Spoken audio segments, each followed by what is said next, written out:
We know how much you guys love listening to our stories, but did you know you can also listen to more stories, books, and podcasts on audible.com? Say what? Listeners of Storylords might enjoy the comedy sci-fi series Dungeon Crawler Carl. It's about a regular guy named Carl who's thrown into a big old dungeon crawl to save humanity from aliens, which are real. Do your own research. And I've been listening to the High Republic Star Wars series for months now. And I've been listening to... I am partial to iRobot Okay, go, your turn. because it helps me set my boundaries with organic beings. I like to read magazines that judge people's decorating tastes. Oh yes, okay, you go. Do they do those? Audible lets you listen to your favorite series while you're driving or just chilling at home at any speed you want. And there's tons of books and types of literature to choose from. I like the book. That's audibletrial.com/storylords. Sign up for a trial today and help support your boys, the Storylords. Aww.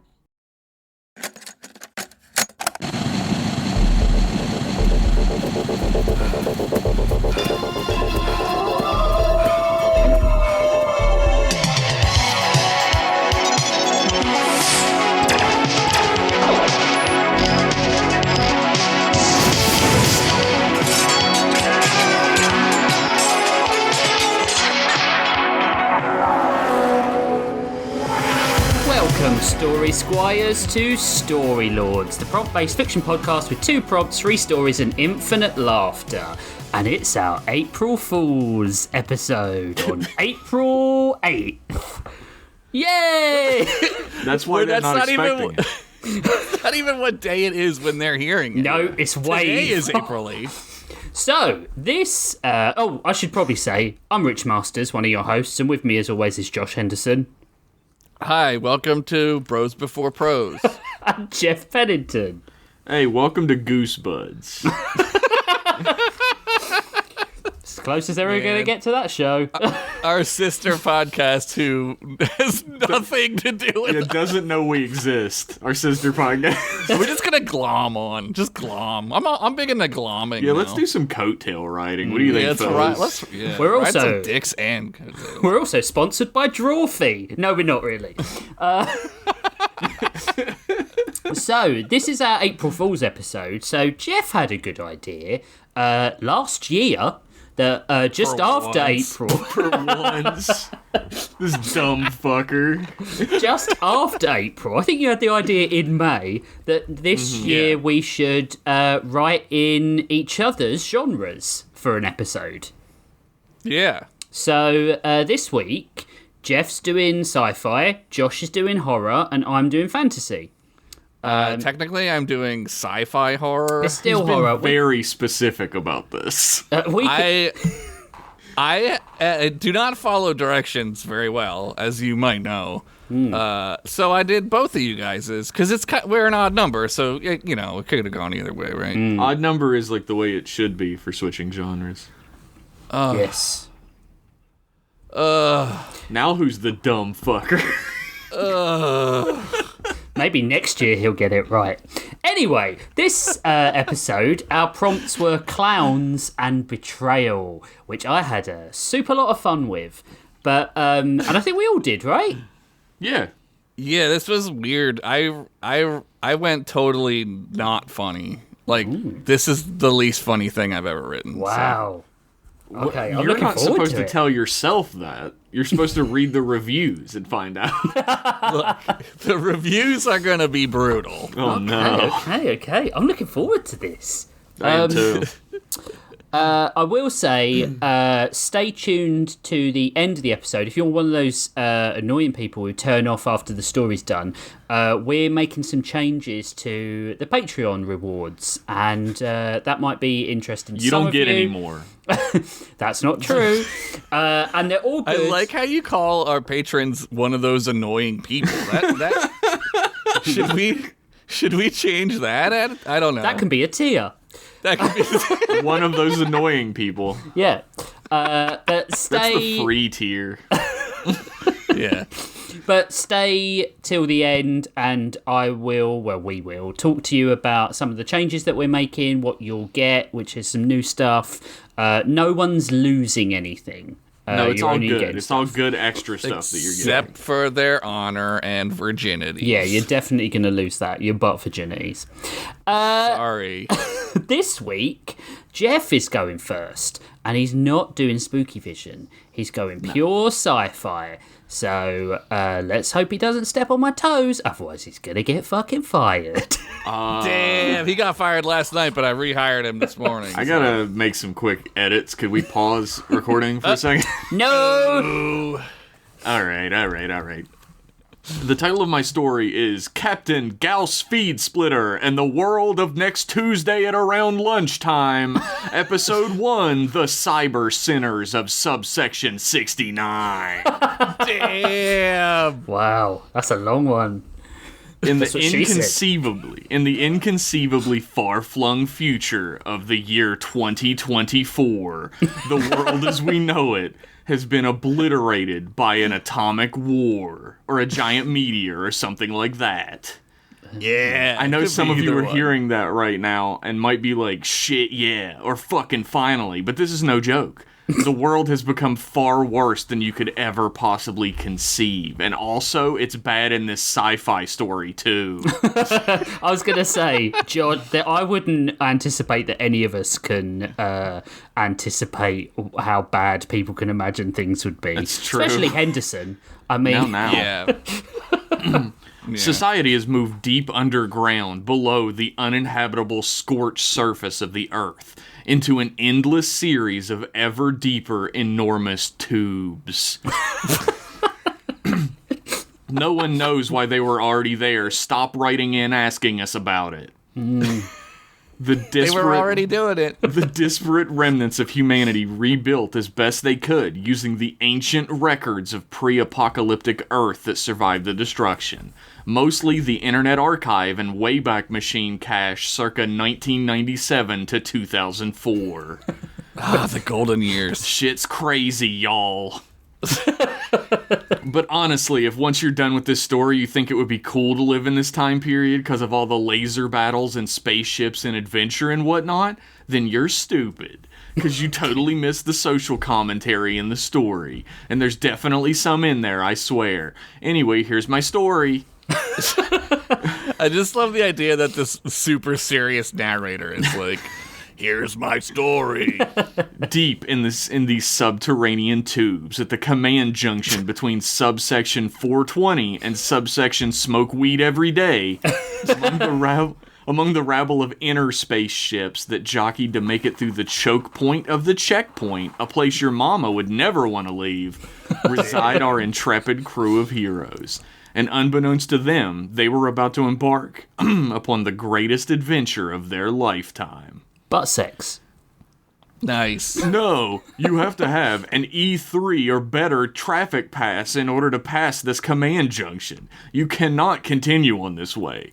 Please turn your cyber schooner around and find a different junction point immediately, the digitized voice of the traffic warden squawked through the audio-only open channel, causing Fucking them to mechanical grit their pigs. teeth even harder and white-knuckle the microphone dangling from the console they were seated at.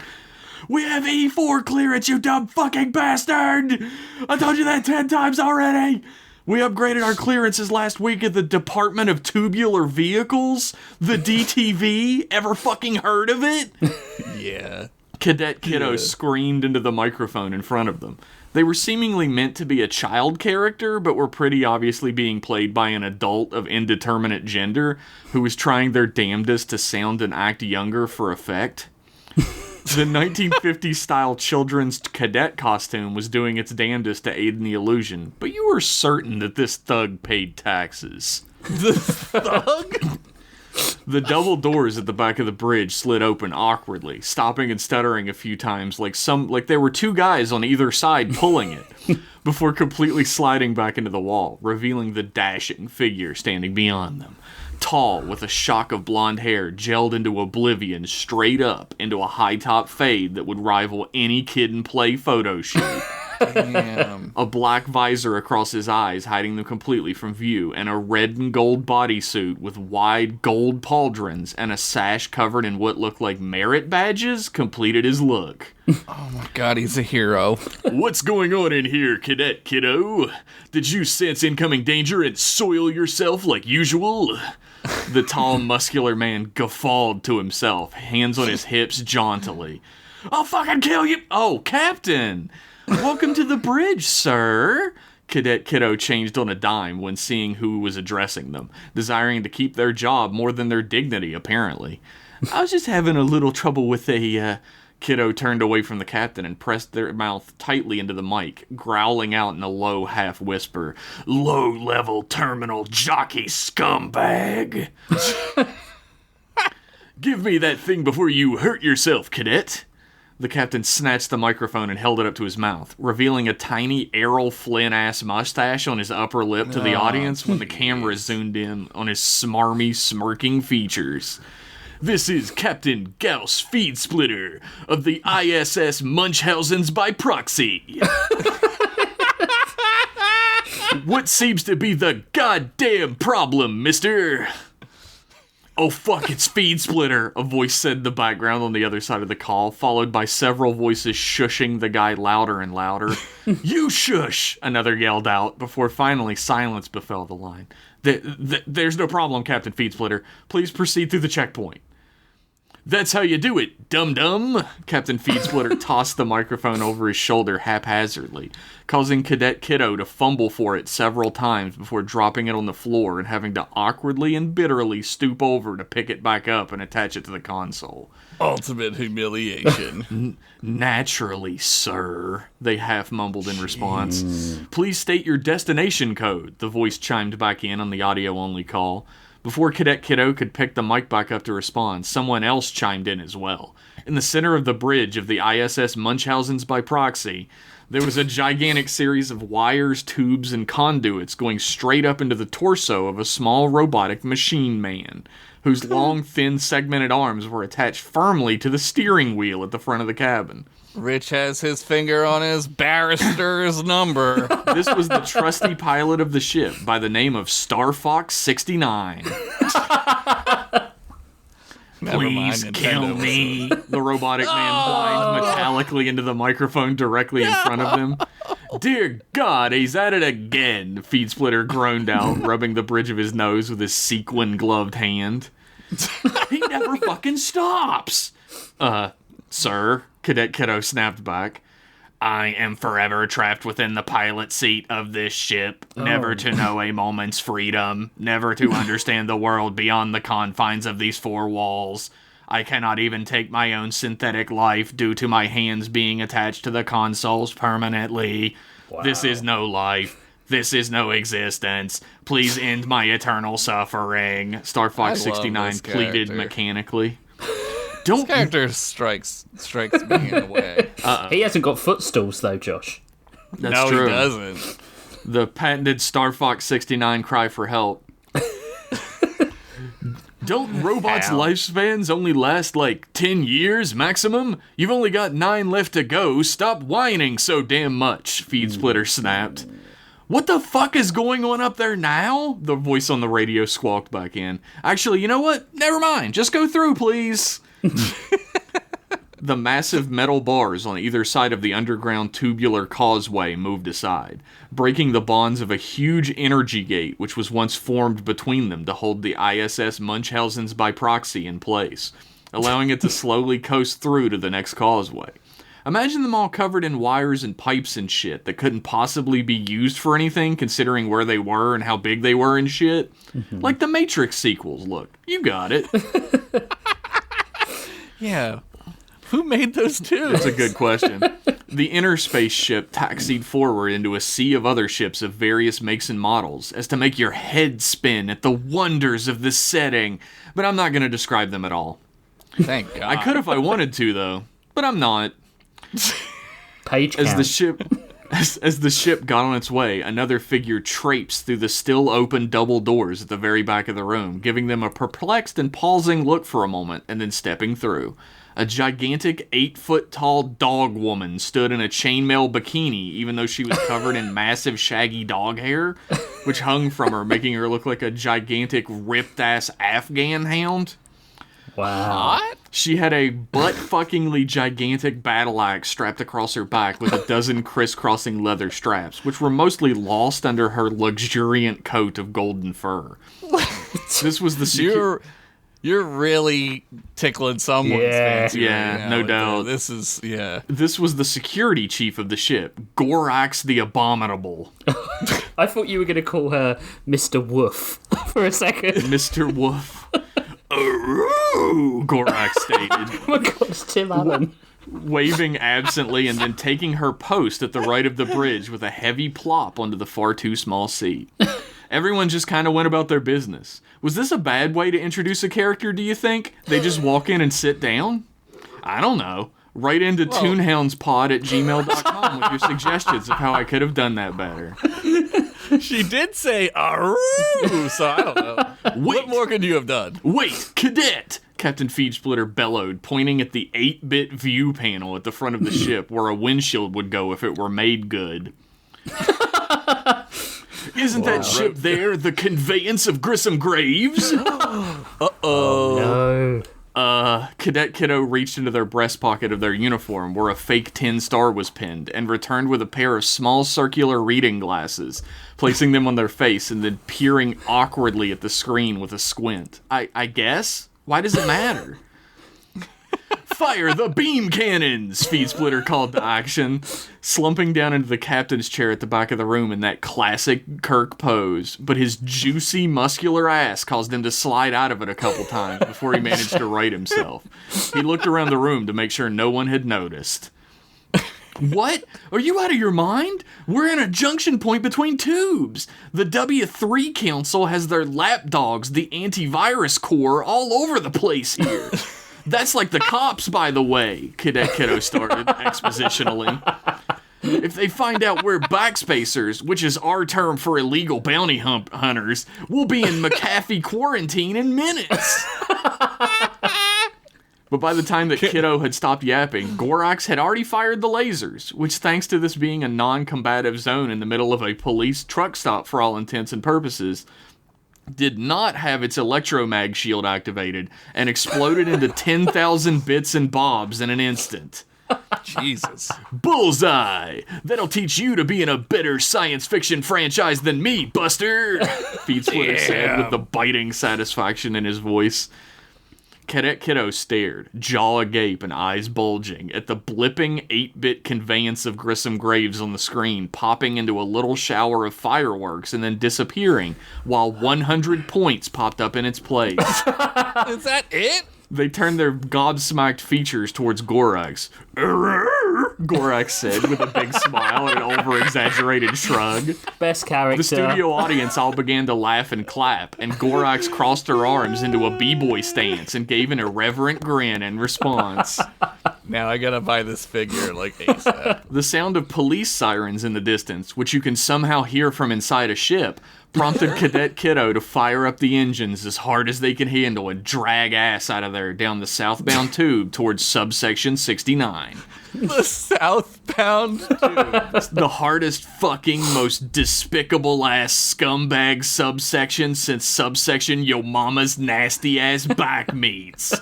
But half as well traveled by sailors. The perfect place to lose a tale of Jakes. Where the hell are we going? Feedsplitter crowed, leaning forward in his seat and almost sliding out of it again. I didn't even get to loop his corpse for those stupid-ass pistols. Turn around! Incoming call via Skype. Skype still exists in this timeline, I guess. Incoming call via Skype. Why would the computer say The voice of Dell, the computerized brain core of the ISS Munchausen's by proxy, chimed in over all the hubbub. Beep boo boo. Boo boo. Beep boo boo. Boo boo. Oh my Ooh, God. a call just for me. Feedsplitter was distracted by the sudden loud sound and forgot his orders, much to Cadet Kiddo's relief. Answer call, Dell. A tube television set attached to a pole very, very, very slowly lowered from the ceiling while the Skype call sound played over and over. Oh my god. Everyone started to get a little impatient, but it was fast enough that they couldn't really complain about it, or else they'd seem kind of petty, you know? Anyway, the screen lit up, revealing a 3D wire mesh of a woman with glowing eyes and a series of glowing wire mesh jewels around her neck. Ah, if it isn't Baroness Bitmap herself. Boy, would I love to have a sneak peek into her file folders, if you know what I mean. I don't get it. Feed Splitter yell spoke as per usual. I do not. I have never and will never feel love. Star Fox 69 interjected. Gorax responded in turn, scratching her head and causing several visible fleas to hop off into the air. She can hear you, Captain, Kiddo said flatly. It's a Skype call. You answered it. The audio-visual transceiver is on, like it always is when you answer a Skype call, and always fucking has been for like 100 years. Sir. Baroness Bitmap was, to the best of her wireframe's capability, glaring through the TV set now. Oh, Feed Splitter began awkwardly and then shook it off. Well, that's fine. Now she knows how I feel. That's right. The Baroness looked away from the screen for a moment and shook her head, then looked back at it. Oh, Captain Feed Splitter, the connection must have been bad. I didn't hear any of that before, but don't say again. Ever. Cadet Kiddo smirked. Baroness Bitmap continued. I have mission of the utmost importance for you. A hard drive has been in the Bitmap family's ownership for over 100 cycles, or years, or whatever. And has been stolen by the infamous disc pirate, known only as Sid the Rogue. Oh no! This hard drive is so valuable that you couldn't fathom its worth even if you didn't do mathematics at a 3rd grade level. I'm almost on division, Feed Splitter announced proudly. I'm willing to break the bank for you on this one, Feed Splitter. 5,000 hours of AOL free trial discs. No way. You heard me right. Enough to power your ship for months. The W3 Council doesn't even have that many hours of AOL to throw around like I got it. Track down Sid the Rogue, retrieve my hard drive, and return it to my duchy by sundown. Or like 6. We can't see the sun down here. We live in tubes underground. 5,000! Cadet Kiddo screamed out. That was enough to retire on. To finally get out from under the tyrannical ego that is Gauss Feed Splitter. To maybe do something with their life that would finally be worthwhile. To maybe even be able to act 32 instead of 12. Damn. I'll take it. I could use a new barrel of hair gel. Feed Splitter ran his hand up his towering high-top fade and then pulled it away. His sequin glove now completely covered in dripping hair gel, which he just rubbed off on the side of the chair. Come on. Where is this foul fiend holed up, Baroness? We'll change course immediately. It's not going to be easy, Gauss. Baroness Bitmap sighed in her sexy digital voice. He's in subsection 69. Pretty far off the grid and out of the way. Feed Splitter and Cadet Kiddo exchanged glances, and then the captain turned back to the screen. We'll make the trip. Transfer those AOL hours directly into our inbox, Baroness. Payment up front. The address is Cap'n Feed Splitter's Big D at AOL.com. Damn, now everyone knows my AOL.com email. With Cap'n spelled CPN. You probably have it saved by now. Baroness Bitmap sighed once more. The hours are sent. Don't make me regret paying you such an exorbitant fee, Feed Splitter. Get me that hard drive. Her voice echoed for a moment as the tube TV monitor went back and then began to ever so slowly raise back into the ceiling. Everyone stood around awkwardly, uncomfortable silence as it wheeled itself up and up and up over the course of what felt like 15 minutes. Getting stuck 2 or 3 times along the way, then disappearing into the ceiling once more with a pneumatic wheeze. Subsection 69's most horrible port was their stopping point. A city of unfathomable corruption, sin, decadence, and horror, which outpaced even Sodom and Gomorrah, even the Marquis de Sade in depravity. New Atlantic City. Oh no, why would you build another one? The neon lights of the city built into the side of the tube bounced and danced on the hull of the ISS Munchausen's by proxy as it slid to a stop high above the lower ports below and began to scan the ships below them. We should talk to a web ringer, information brokers in the seediest spots of the tubes, and find out which of these ships at the lower docking rings belongs to Sid the Rogue, Cadet Kiddo said, with a focused precision that the rest of the crew had never seen in them, but also didn't care about or notice. Why don't we just blow up all of them? I'm a man of action, not a little pussy, Feed Splitter spat out, slamming his fist down on the console on the sidearm of his chair, hitting all of the buttons at once. Thankfully, Cadet Kiddo had unplugged all those buttons years ago at this point, after an incident involving an orphanage that the Antivirus Corps never attached their names to due to lack of evidence, aka the orphanage not existing anymore. They had it coming, those orphans. Gorak caterwauled out, unstrapped the giant battle axe from her back, and held it up into the air triumphantly, ready for battle. Chomp my head off with that. I'm fucking begging you at this point, Star Fox 69 hissed, its head swiveling towards Gorax. No, we're not just gonna open fire, Kiddo yelled, ignoring the harrowing cry for help from the machine man. They stood up to begin pressing switches and pulling levers on the communication panels. There, docking ring 17. That's a Pizza Papa flotilla. Papa knows all the hot cheese. Oh, God. Kiddo hit a switch and a dial tone buzz filtered through the speakers. They began pressing buttons. Boop, boop, boop, boop. They began to dial. Boop, boop, boop. Boop, boop, boop. Boop, boop, boop. Boop, boop, boop, boop. Boop, boop. Boop. It began to ring. Pizza Papa at the New Atlantic Docks. This is Ludwig. How can I pepper your ronies? The voice on the other side said in a dull, bored voice. I need to talk to the Papa. Cadet Kiddo stood up straight and said into the microphone in their clearest tone. I want to order the special with lobsters and cream cheese sauce. Oh, God. This is a pizza restaurant, sir, Ludwig responded flatly. That was a code, you fucking jackass! Cadet Kiddo exploded, hands gripping into angry fists at their side. Yeah, I know. It's just fun to see the reactions. Hold, please. And Ludwig's voice was gone, and a flat, tinny music was playing through the speakers instead. I knew it was going to be that. This is the Papa. The voice cut through the music into the line. I was listening to that, Feed Splitter cried out. Sorry for interrupting your evening, Papa, but we require some information, and we've heard you're the guy to get it from, Kiddo interrupted Feed Splitter's tantrum brewing. Maybe I am, maybe I'm not. Depends on who's asking, Papa said coolly, in a way that definitely implied his eyes were shifting around cartoonishly. Captain Gauss Feed Splitter is asking, buddy boy. Now cough up that information or else I'll have to get rough with you. Low thread count rough. Feed Splitter stood up and posed, though no one but his crew could see, and none of them cared. 100 hours AOL free trial, minimum. I'll parlay. Either I know it or I don't. Your call, Papa responded flatly. Give the pizza man his greasy money, cadet. Feed Splitter waved it off, sitting back down.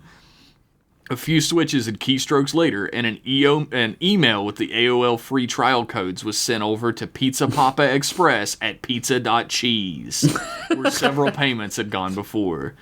You're looking for Sid the Rogue, ain't you? Pizza Papa said flatly, and suddenly, the instant the payment went through.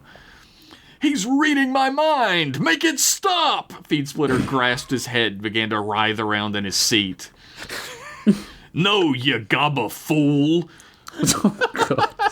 Everyone who's been asking me anything has been looking for Sid the Rogue for the past couple days. Some wireframe broad has been promising a huge payout to a bunch of jabroni backspaces to buy a hard drive from him or something.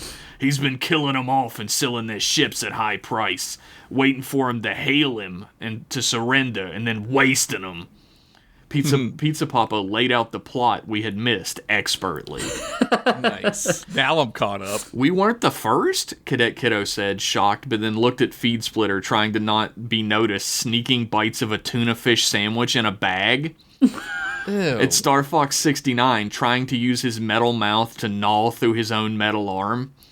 And then at Gorax, who was reading a book entitled Dogamy, The Art of Love for Canids, with a tiny pair of small glasses perched on her muzzle, and then sighed acceptingly. That checks out.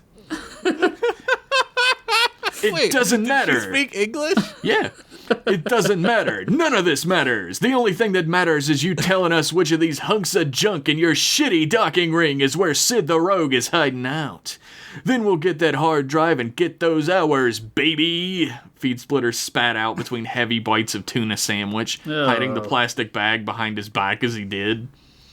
Your funeral, Pizza Papa said flatly. Docking ring 44, level C. Thanks for the free hours, ding-dongs. The dial tone returned as Papa hung up on them and probably did some more pizza-related puns and shit. You know how he is. Yeah, we know how they are. All right. Docking ring 44, level C. There they are. Feed Splitter pointed to a position in an 8-bit display monitor at the front of the bridge on the correct interspace ship. A small and extremely speedy schooner with tons of ion weaponry built into it. The kind that EM shields just don't stop. So what's the plan? If we hail them from the ship, then they're going to open fire on us. We should probably sneak in and stealth mission this thing. Retrieve the hard drive and get out before they know we're here, Kiddo exclaimed, feeling the jittery excitement of a huge payoff in their veins. Gorax, fire the ion cannon! Feed Splitter cried out, pointing dramatically once more. What? No, the hard drive! Kiddo screamed out, but it was too late.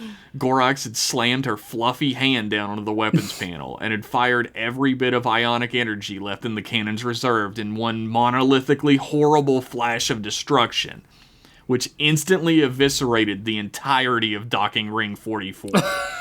The 3 civilian uninvolved ships parked there, as well as the ship Sid the Rogue was on.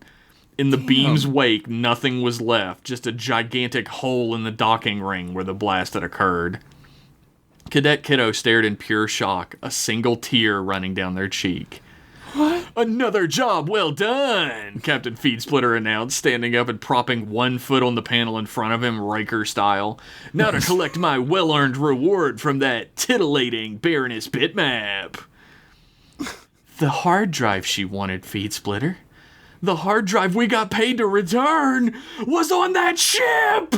Kiddo wanted to leap across the console and choke the captain to death, but held back from it, choking at the air towards him with so much vitriol in their digits as to develop early arthritis from it.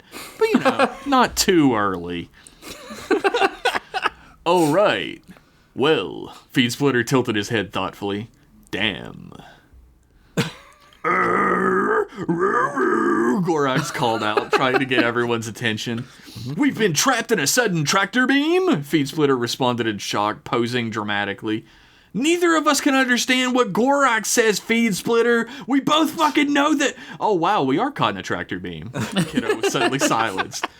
The TV tube screen dropped from the ceiling once more, but this time the pneumatic tube depressurized on accident, and it just dropped all the way at once, causing it to bounce twice and some kind of thudding happening inside of it. When the screen whirred to life, it was now kind of skipping a bit and had bad tracking. But on the screen was a bald man with a huge Dracula-like red collar, which dwarfed the size of his head. God, and massive, pointy, curved paw. Huh? Is it Boris Bloodsuck? No. And massively pointed, curved pauldrons. He wore a goatee with a swirled, upturned handlebar-style mustache and a gigantic, evil, gold-toothed grin on his face. For some reason, he was also wearing clown makeup, including a big red nose, 2 black little triangles under his eyes, and a small pursed set of black lips on his mouth. Clown, vampire, what's the difference? Greetings, Gauss Feed Splitter, the voice called out in an overdramatic jovial tone. It is I, Lord Malware the Merciless, your archenemy and imminent death. The entire crew gasped collectively in sync at once. Do I know this Joker? Feed Splitter leaned over and whispered to Kiddo. Yes, dude, are you kidding? He's tried to kill us 12 times. He's right. He's your archenemy, Kiddo snapped back. Oh yeah, right. Feed Splitter responded, obviously still not remembering it all. I have come to show you my superiority once more, Feed Splitter. You may have been clever enough to find my underling Sid the Rogue and dispose of him, knowing somehow he did not possess the hard drive any longer. The entire crew of the ISS Munchausen's by proxy heaved a collective sigh, wiping sweat from their brow like, whew. But you will never lay hands upon it, Lord Malware. Oh, Lord Malware held up the frame with both hands, shaking slightly at the immense weight of it, a computer hard drive from circa 1998, then sat it down and rubbed at his wrists. Jesus, he mouthed to himself. You fiend! What do you plan to do with that hard drive? Feed Splitter yelled dramatically, clenching a fist in front of his face and lowering his head. You don't even know what you had here, do you? Join my retinue as they welcome you aboard my ship, the Merciless Menu, and come to my throne room to find out. Medicine. And with that, he could have just not called him. With that, Malware disappeared from the ship, and malfunctioning doors at the back of the bridge slid open, jittering once more. In poured wave after wave of black-suited stormtrooper knockoffs with stupid paintball-style armor and helmets, since that'll be way easier on the budget for this shit. Yeah, for sure. They point their laser rifles at the crew at once and hold them at gunpoint. Damn! This is quite a pickle, eh, cadet? Feed Splitter yell spoke once more. God, I hate you, Cadet Kiddo whispered under their breath. Caught like a rat in a trap, a voice cut through, followed by a form walking through that busted-up double door set. A huge, strapping, muscle-bound man without a shirt, steely eyes, and a grenade belt around his torso. He was draping a massive laser rifle over his shoulder in shiny patterned gold, matching the pair of gigantic golden MC Hammer pants that dangled from his bare waist, and the Jordan 3s in solid gold below them. Oh!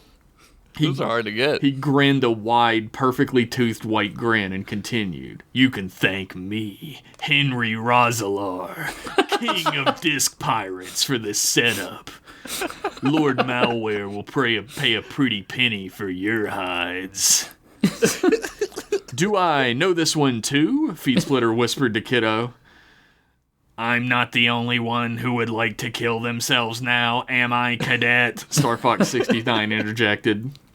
Mm-hmm. The gigantic throne room of Lord Malware the Merciless aboard his ship was gold-studded and filled with statues of himself which reached from floor to ceiling in the unbelievably high halls that surrounded the throne at their apex. Our heroes were marched before him at gunpoint, which honestly took like a really long time. I'd love to say some funny stuff happened during that time and tell you about them, but I'm running out of pages, so they're just there now. They're in front of the throne. Now you're comedic writing. Today is the final day of our world as you know it, Feed Splitter. Lord Malware cackled out, petting the hard drive that stood next to his throne. But it's only been 11 pages in this world so far, the captain responded confused. How are we gonna merchandise? Enough! Malware screamed, then collected himself and settled back into his throne. This hard drive contains something beyond your reckoning, beyond your understanding even. Wouldn't be difficult, Kiddo mumbled. Nice. This hard drive contains... Malware threw a hand in the air and arched all of his fingers at once. 10,000 hours of MSN! What? Everyone in the room gasped, shocked at the unbridled power this thing has. Even the guards that were holding our heroes hostage, who must have already heard this before, but it was so fucking shocking that they still were befuddled enough to gasp. God damn! I thought that was a myth, Cadet Kiddo cried out. No myth, my good, person? Is that the right terminology? Malware leaned forward in his throne at Kiddo, who nodded to him politely. All right, He's cool. trying. Well, it's real. He's trying.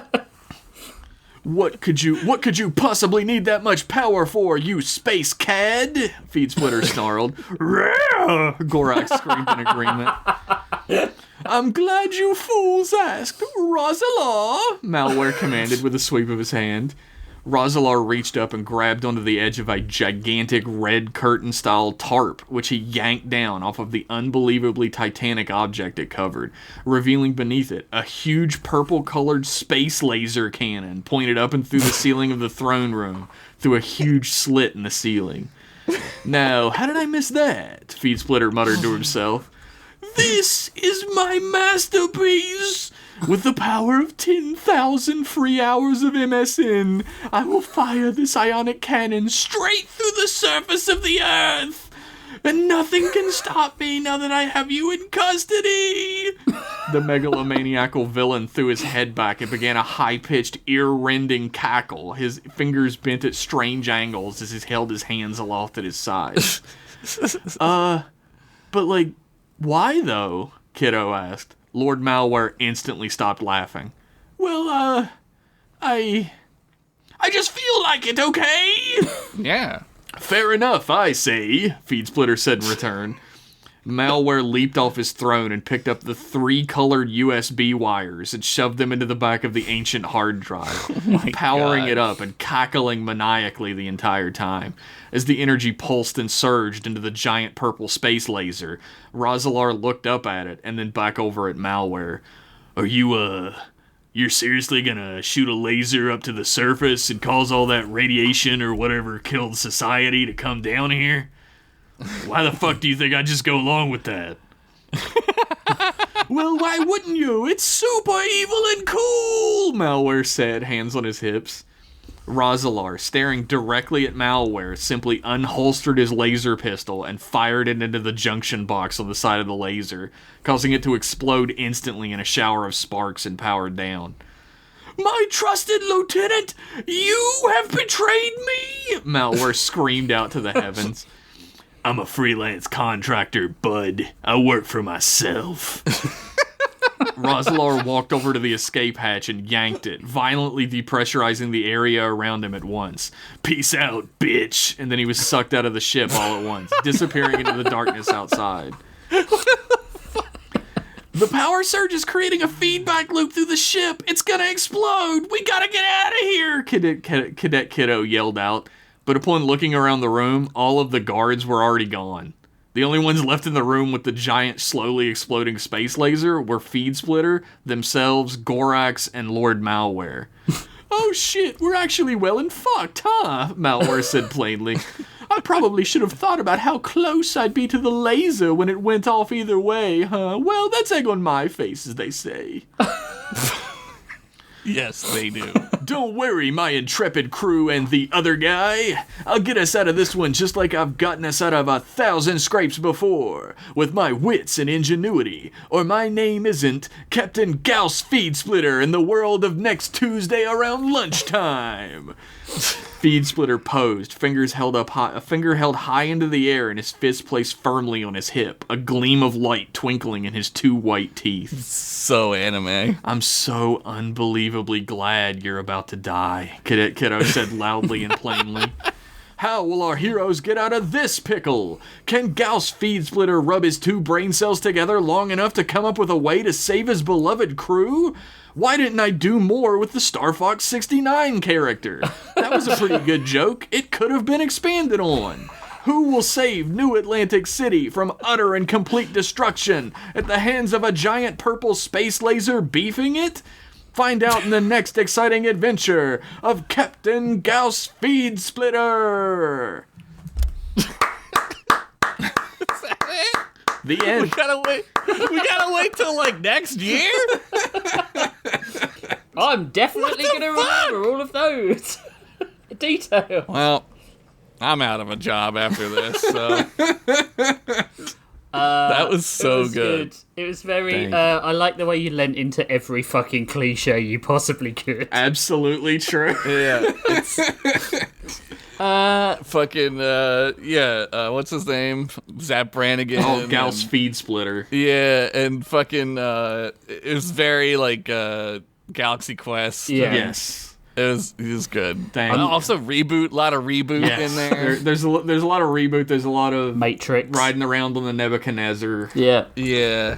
Killing off Sid that was good. Sid the Rogue and Grissom Graves is... Well, we didn't see their bodies. Yeah, you know what I did, Yeah. and you know why I did it. Fuck both of you. Wow. Why did he do it? Jealous, I guess. Yeah. Yes. Jealous of your good stories and great characters. Yes. I guess so. That was really good. Thank you. I was continuously built up to something happening and then just took the air out of it over and over again. That was my Fair enough. pattern for that story. That's how you do it. Edging, we call that. Pretty easy. Oh, man. Did it give you a hankering to do a bit more sci-fi?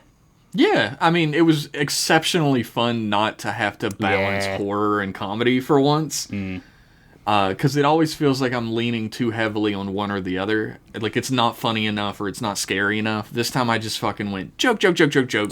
Joke, joke, Yeah. joke, joke, joke. That's how you do it. I- It's so nice. I had a hard time because I now know what you have to do, and it's impossible. It's rough, man. I feel like when an episode comes out, like, balanced for me, it's like a roll of the dice. I would say you can just like write whatever you want, though. Well, I want it to be that. But no. You want it to be extremely hard. All I right. want it to be both funny and scary. That's I know you like it extremely hard. I love it as hard as it can get. I think, but the way you've managed to do it, we've talked about this before, is you just front load your episode with loads of jokes, and then you just there is the Pennington point where you hit like the point of Your no stomach return. gets too messed up and you can't stay out of the bathroom anymore. Yeah, yeah, that's but the other one. The second Pennington point is where you just decide, fuck you, I'm not telling jokes anymore. You just listen to this, and now Yeah. you're trapped. False That's sense true. of security. That's what I like. I love to give a lures sense of you like, in. oh, this is just a funny story with Yeah. dumb characters, and then actually you're gonna piss pants. Yeah. Right. Well, on that note, one of your April Fool's stories has been completed, but we've got two more for you. Oh yeah, April So- Fools. April Fools, I guess. Nearly May Fools. Tax day fools. Aren't we all? Yeah. We'll be back right after this.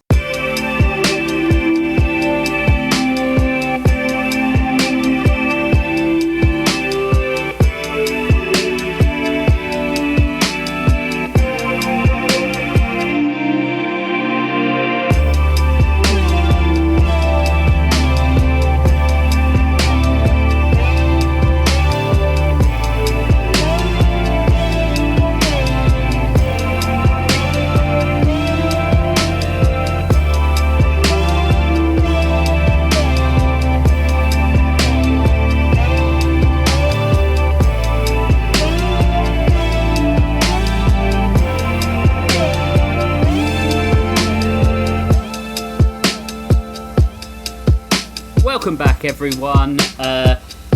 After that exceptionally good, exceptionally funny jaunt into sci-fi for Mr. you. Pennington, I am now heading over to Daranos for my episode, which is called The Clown Files, Episode 1, Double Honk Demnity.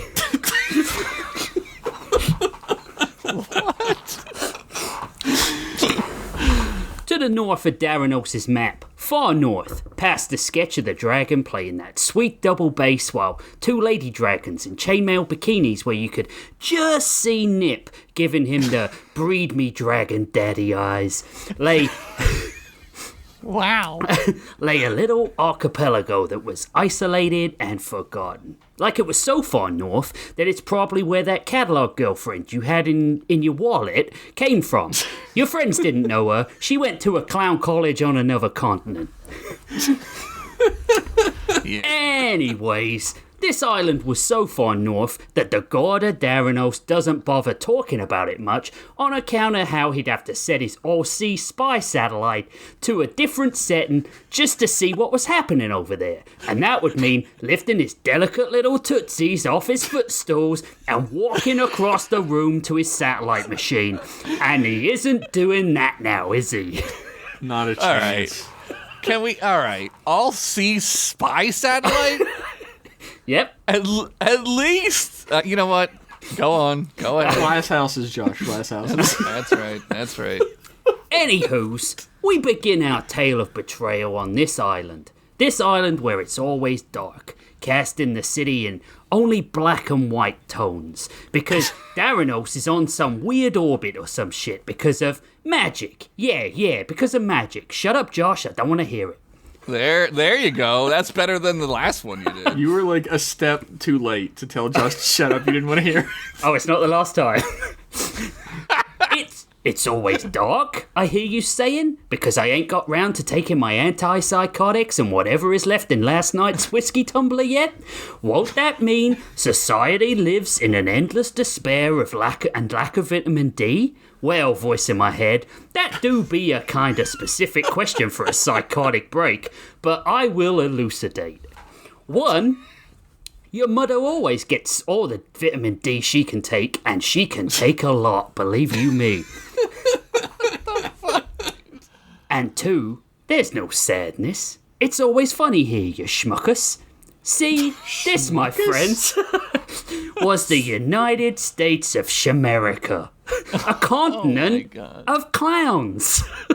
Oh, no! I thought it was an archipelago. What the fuck? Yeah, it's a continent and a small island. I lives Get in your the capital. geography right. Hey, it's down. Yeah, this really is Shamerica with this geography. That's right. I lives in the capital, New Honk City, affectionately referred to as Clown Town. My God, what the fuck? I like to is take a happening? girl to Clown Town, you know what I'm saying? Yeah. From president to panhandler, bank manager to rodeo clown, all clowns. I suppose that you might be thinking that I shouldn't have mentioned clowns in an analogy about clowns, but I wanted to highlight that rodeo clowns ain't real clowns and you could eat my squeaky tuchus. Wow. Squeaky. Taking a stand in this episode of Story Lords. Shit. Me? Well, I guess I should introduce myself. I'm a private investigator, which is a lauded and valued profession on account of the PODs being real POSs for the vast part. The name's Bradley Atchie. Yeah, I know. You're thinking that my name sounds suspiciously like that sad clown from the memes, right? Well, first, fuck you. Don't ever mention memes to a clown, making a mockery of our religion. Memes aren't funny, you no-talent fuck. That's right. True. That's right. Okay, Bradley, breathe. Second, that one was my brother and my partner, Pagli Atchie. See, we was both orphans. He went to the law, and I went to crime. Until he fumbled hard on a case a few years back, and a woman got herself killed. He got depressed, went to see a doc, she was no help, so he tried to hang himself with his handkerchiefs. Only problem was, they kept coming out of his sleeve and making the noose slack. And he kept falling straight to the floor. Yeah. God, that's so good. Yeah. I made Zim a promise that I'd turn over a new leaf, see? And it seemed to cheer him up. But then, last week, out of the blue, he wrote me some chicken scratch goodbye letter, which was completely out of character for him because of his impeccable handwriting. Now, the last anyone saw, he was taking a roly-poly off the Clown Hatton Bridge. Oh my God. Get ready, there's lots more of this. What? I still can't story. drive. I still can't drive over the bridge, you see. Partially because of these big shoes I wear, and partially because who'd want to leave New Honk City anyways? Best pizza in Theranos, apart from that island of pizza monsters. But who wants to eat them? Well, maybe you would, but then you'd also want to stuff a monster's crust with your shriveled old PP-roni. But that's between you and the pizza monster, I guess. Lot of presumptuousness going This on. is canon. This is all canon. This is canon. Yeah, it has to be. Anyways, with the best clown PI in the city gone, I had some pretty big shoes to fill. Fuck's sake. Fuck you. I just finished a job that very morning. A missing persons case at Big Tops, the dating agency for proud gay clowns. That's amazing. That's fucking amazing. Turns out one of the bar staff had been bitten by a bapple in harvest or mating season, and I only found out when I checked the inventory and counted the asset list. 1 extra stool. Luckily, we were able to catch the offending bapple and get the missing waitress reverse bitten, which is when you encourage the bat to latch on tight with its butt. Don't correct me on this, Josh. I just don't care.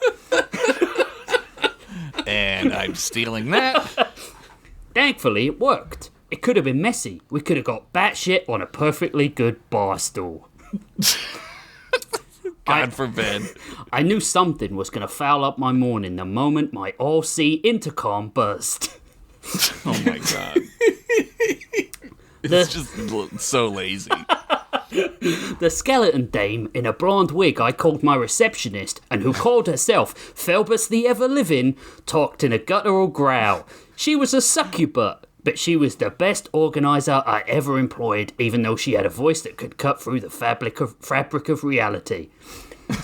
There's somebody to see you, boss. Wow. She better be good at organizing.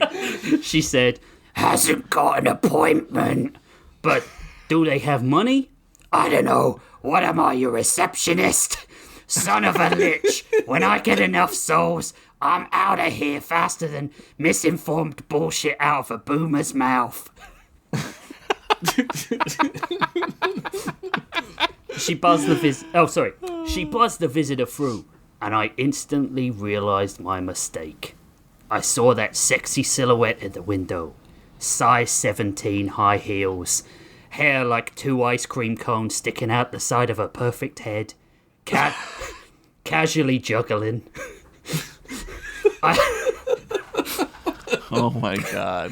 I beat her to the knock and let her in, a bicycle bell in my heart ringing at the side of her, just as it always did. She slid in, honking with each step, her colourful harlequin waistcoat dress deliberately low cut, the diamonds around her eyes off-centre to elicit some sort of sympathy from me. It almost worked. Almost. This is so serious. What do you want, toots? I sneered. Hey, don't be sexist, Bradley. I raised an eyebrow at her statement, noticing the tear tracks down her colourful makeup. It's your name, dollface. She took a seat, pulling off her long white gloves before hitting herself in the forehead. Oh yeah, it's been a tough few days. Forgot her name. Toot's twinkle toes had been the love of my life, the apple of my eye, the hole in my donut, until she had chosen the custard pie magnate Bozo de Beppe. Oh, I'm gonna have a heart attack. Tempted by his life of fancy dinners and fast unicycles. It's just going like 50 miles per hour. I had been down on my luck back then. Barely out of college.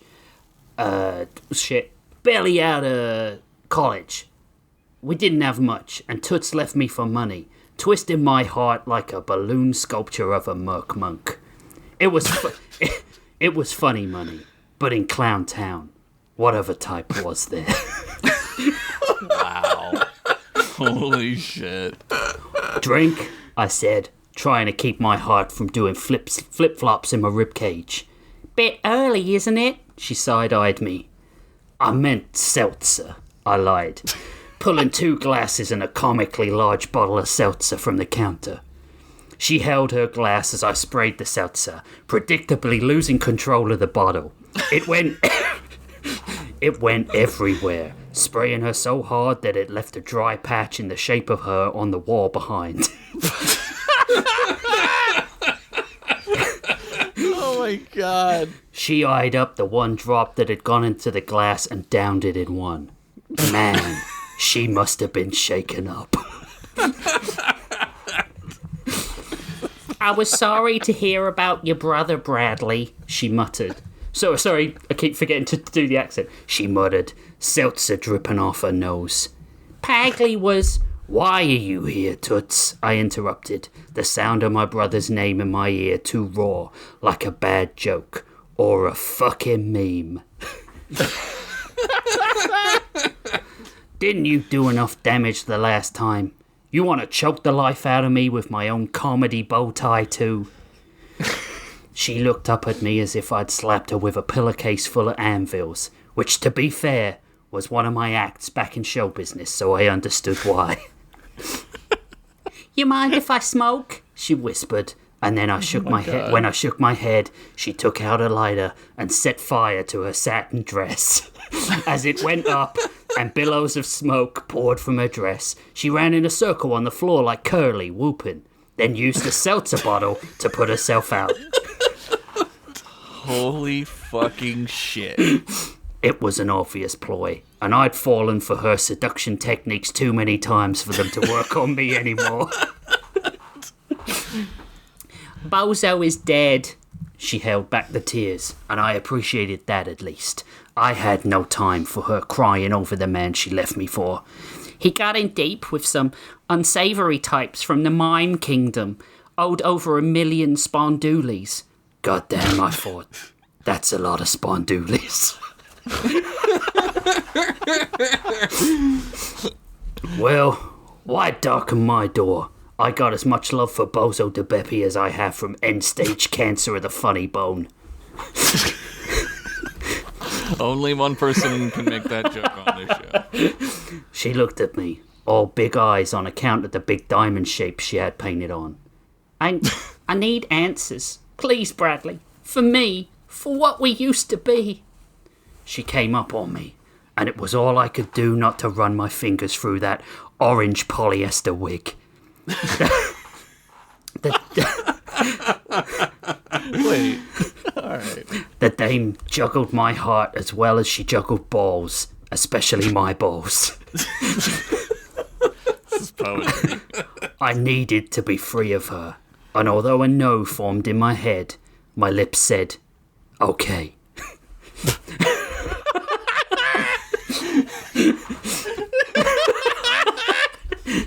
So non-committal. Okay. Just could go either way, right? As I watched her leave the building across the cobbles towards the road, I wondered how she still had so much power over me. Her bone carriage came speeding over the dirt track outside, the tiny single-person conveyance screeching to a halt. Suddenly, out tumbled 17 personal bodyguards. Knew it. I fucking knew it. Obviously, Bozo's hired goons. A man with a clipboard and a small toy dog. And not one of those small chihuahua dogs, but an actual toy dog that did backflips. As she stepped inside, they all hurried in after, and the bone carriage screeched down the road towards the fancy end of town. Phelbus! I poked my head out of the door to see her unwrapping her lunch, a small rat that she was slowly sucking the life out of. The interruption surprised her, and she dropped the rodent, who quickly scurried away before stopping at the door and shaking his fist at her. If only I had a gun, he thought. Before he ran under the door to freedom.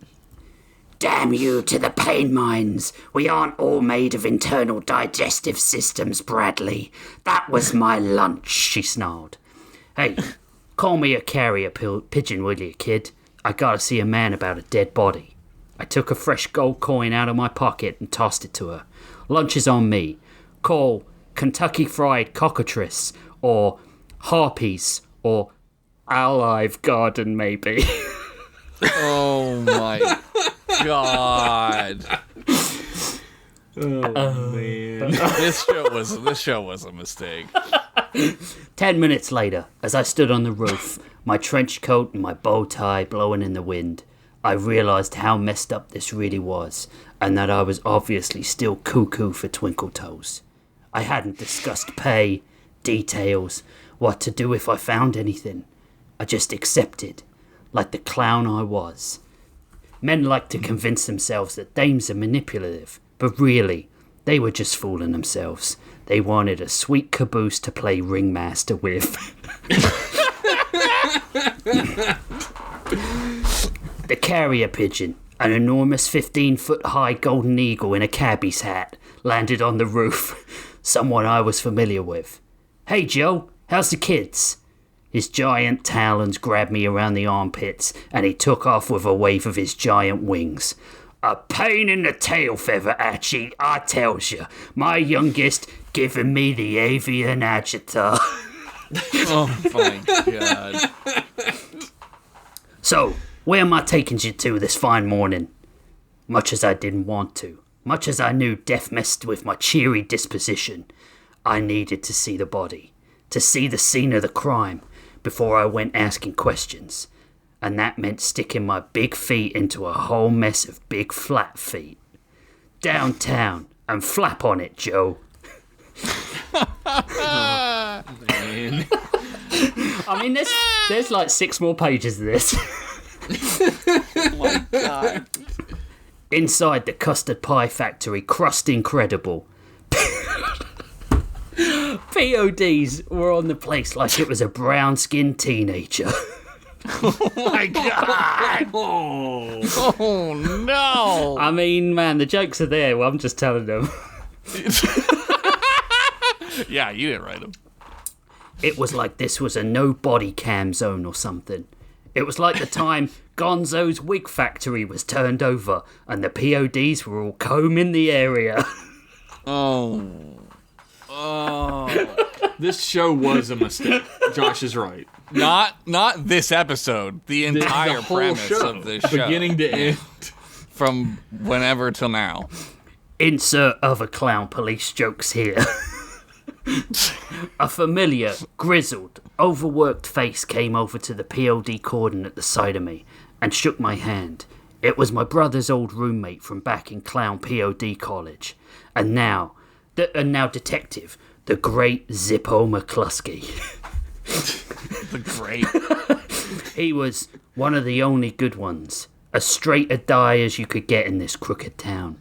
His thick beard poked through his grease paint as he growled at me.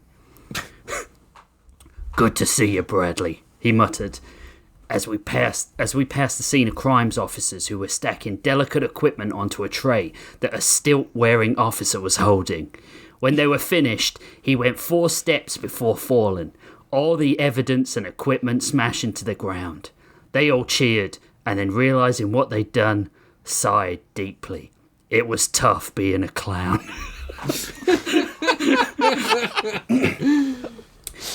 What happened here, Zippo? I muttered. I heard Bozo de Beppe took a long flop off a short plank into a trampoline of knives. Holy shit. Jesus. I wish it were that simple. Zippo rubbed his stubble with a giant gloved hand. We suspect foul play. I gasped. Someone hit him with a rubber chicken? McCluskey shook his head. Drive-by shooting. Oh, fucking God. Oh, God. My eyes narrowed. This all smelled fishy, and not just 'cause we were down by the docks in the middle of salmon spawning season. A drive-by wasn't the tool of the mime mob. It was more laughed-in kings, or public entertainer-me's territory. The yuck-yuck-yuckaza used blades. The grease-paint white hands used potato guns. Mimes had their own way of killing.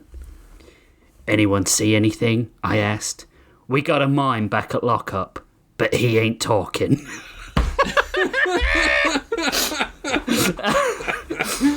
Zippo bent down. Oh, man.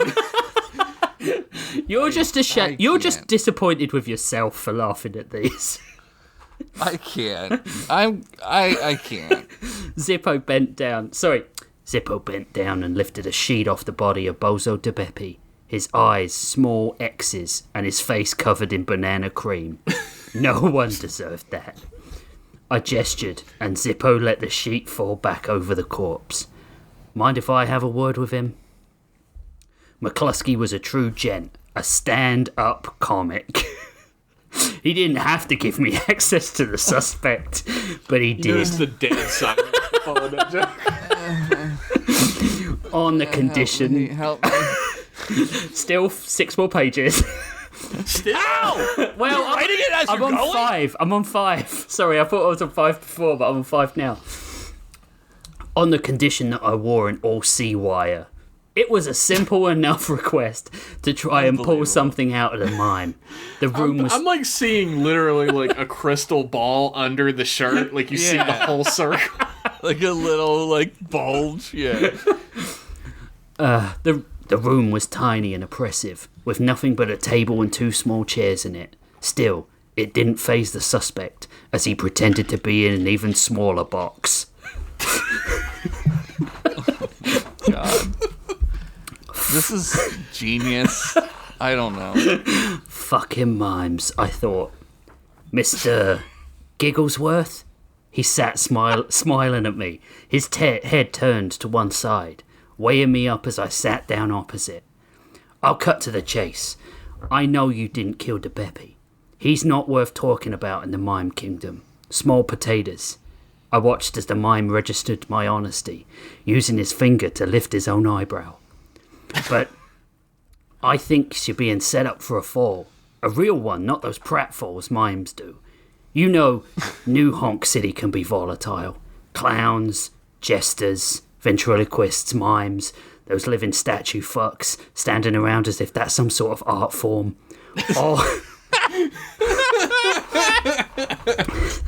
All trying to carve a piece for themselves.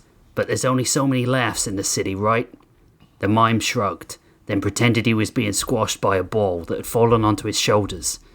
I know someone's putting the squeeze on you, but I need a name. Someone was killed here tonight. He put 2 fingers to his eyes and pulled them down, his grin replaced by a pouty expression. Work with me here, Gigglesworth. Mimes might not talk, but they see lots more than they let on. I fanned the crime scene photos in front of him. Drive-by shootings aren't your people's MO, and I don't want to see you go down a fake elevator for a crime you didn't commit. Oh my God. God damn. Charade me a name. The mime looked nervous. He tied a fake rope and then put it around his neck, pulled it tight, letting his tongue pop out. I'll protect you. You won't get hurt by giving me someone to talk to. Gigglesworth reached under the table and pulled a fake box up onto it. He lifted it, holding it between us, then suddenly pressed it to my chest. I felt a weight transferred to my chest pocket. He stared at me, that insane grin still plastered on his face, though a single tear slid down his face like that Native American in the Don't Litter commercials. You remember the one no one gave a shit about? I bet you feel sadder about the mime, don't you, you sick fuck? He was really an Italian guy. He wasn't even really a native. Oh, there you go then. That makes it okay. That makes it fun. Yeah, that's why I continued to litter. Okay. I touched my pocket, feeling the hard edges of a business card there, and when I looked up, Gigglesworth was holding a finger to his head. With his other hand, he cranked the thumb back. Before I could mouth a plea for him to stop, the thumb came down and the mime's head lurched back against the wall, along with a spray of blood and brain that painted the wall like a Georgia O'Keeffe. Like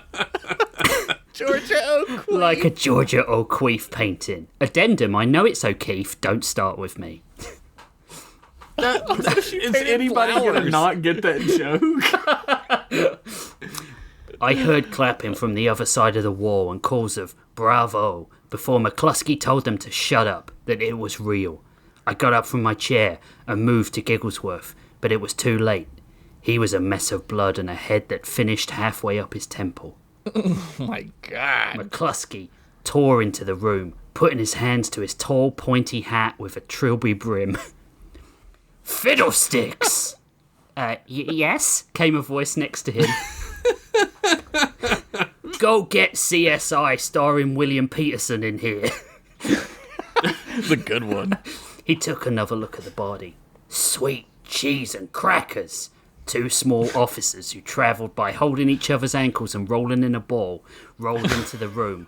Boss, they said in unison. Get serious crimes on the 2 cans and a string. This looks bad. He put his hands on his hips and looked at the blood all over the wall. Jumping Jehoshaphat! A sad clown came and stood next to him. I'm here, Chief. He's still going. Get this cleaned up, will ya?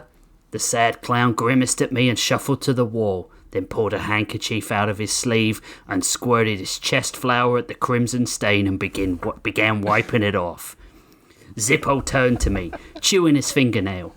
Damn, those jokers at City Hall will have my badge if I don't sort this mess out. I'm sorry, Bradley. I didn't know he had a mime weapon. Can you think of anything? Can you think of anything he might have gestured that would help us? No, I whispered. I'm sorry, Zip. It just about made my tie spin to have to lie to my friend like that. But as I left the station and reached my hand into my pocket, I had an inkling of the name that would be on it. A name that I hadn't thought of for a few years, since my brother's botched case. I looked at it crystal clear in neon lights and crackerjack. Jacqueline in the box. Sorry, I need a few pages left. That's like kind of a clown. Look, I was running out of material by now. There's only 6 pages left, don't worry. There's somehow 8 Only pages 6 left. pages. I sat on the bench, taking in the dark afternoon, in the city that never saw sunshine, but we all made the best of it anyways. But some of us made much more from it. If Jacqueline in the box fell in a bucket of pig shit, she'd come up with a truffle. She was the person you went to when you wanted a criminal, a killing, a blackmail job, an extortion racket. She ruled the Lower East Side with a wooden grip, but was careful enough to take just enough that the PODs didn't want to mess with her. She had 10 whittle piggies in 10 dirty custard pies. And some of those PODs also had their fingers in those pies. It wasn't in their interests to take her down. A woman with a straw boulder and a candy-striped suit walked towards the bench, then sat a small wooden thing next to me and stood behind us. I turned to the doll, that resembled an out-of-proportion little girl. She was painted with rosy red cheeks, her doll's hair topped with a pin-on bow. Her wooden hand sat in the lap of her blue gingham dress. Jacqueline in the box. Been a long time, I muttered, keen to get this over. Not since you were one of my best guys. Not since your brother got his hands on you and turned you respectable. The doll's mouth stayed still, her eyes fixed on me. Whatever radio that was inside her was still transmitting. Poor Pagley loved... Radio? Not an all-C radio? No, I'd lost it by now. It's the real radio. Look, you got too many rules. Poor Pagley loved you, and you let him alone to chase some top hat and tail. That was a lifetime ago. I had been so angry back then, so rage-filled. Not the happy-go-lucky man I was today. I need some info, Jacqueline. I have it on good authority that someone hired one of yours to off Bozo de Beppe. That's a serious accusation there, Bradley, the doll said, her carrier shifting her weight on her heels, anticipating some order. And who would you have shared that with? No one. Yet, I muttered, then turned. I had no time for these games. Look, I just want an answer, Jack. I'm not here to rub another person's rhubarb. Jacqueline went quiet for a second. I was approached by someone, hired to off to Beppe, skim his cream, so to speak. But when my man got there, the Pie King was already rolled out, and the PODs were waiting. It was a setup, a show, a 3-ring circus, and I stuck my head in the lion's mouth. But why Bozo de Beppe? I asked, confused. It seemed overkill for someone to kill the richest man in New Honk City. Jacqueline laughed. You've been out of the game too long, Bradley. Where do you think Bozo earned all that money? I thought for a minute. Nose candy? They don't call it giggle dirt because it makes you laugh. Unless it does, I can't remember every detail in Josh's fucking stories. Don't correct me, she said, staring hard at the camera. Giggle dirt is a Clowntown product. Whoa, canon! Like it were preordained by some genius writer or something. I felt like I heard the gunfire before I did and went to dive on Jacqueline, but it was too late. Bullets tore through the doll next to me, and as I looked up at the streets, I saw a gang walking towards us. Clowns holding balloon-sculpted Tommy guns, and puppeteers holding their marionette wire between their hands threateningly. Then immediately, half of them were down, writhing in agony. I studied the line of old stone buildings that marked the settlement. Mimes stood up on the roof, drawing mime bowstrings, and on the ground level, the Yakuza were drawing their swords and approaching fast. As gang war... Yakuza! Oh, You missed that earlier? He'd muted me by then. No, I was thinking about the Laughton King. That's what That was really clever, actually. Yeah. As gang war descended around me, I watched the chaos unfold and closed Jacqueline's dull eyes.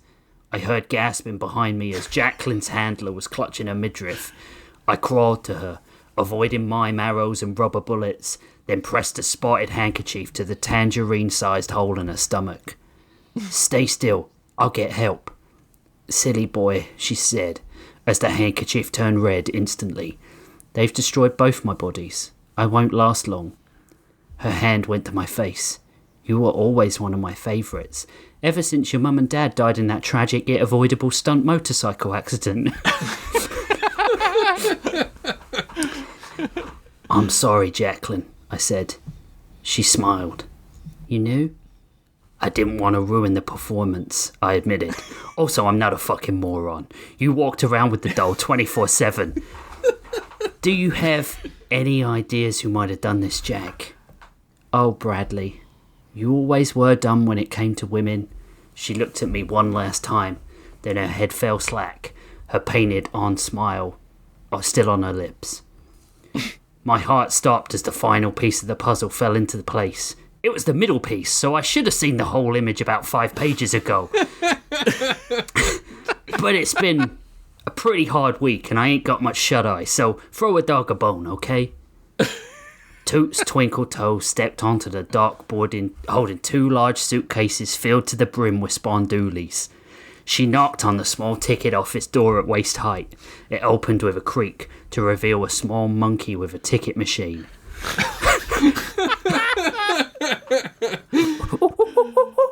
It said, "1 ticket to grow, my good monkey." The monkey started hopping up and down, going crazy. "Listen, I want to speak to the organ grinder, not the monkey," Toots said. The monkey pointed up and slammed the door, only for a door at head height to open. "I'm sorry, Miss Twinkle-Toes, but we simply cannot serve you this evening." "Says who?" Twinkle-Toes said, pulling a gun. The door slammed. "Says me." I was behind her and grabbed her wrist as she spun to me. I took the gun from her and threw it into the sea. "You nearly made a clown out of me, Toots." She smelled like angels ought to smell. Like cheap polyurethane. Wait, I still have my rubber nose on. I took it off and was assailed by the scent of cotton candy and cinnamon donuts. It was intoxicating, and I almost asked if she was down to clown before I remembered why I was here. An entire story built to one joke.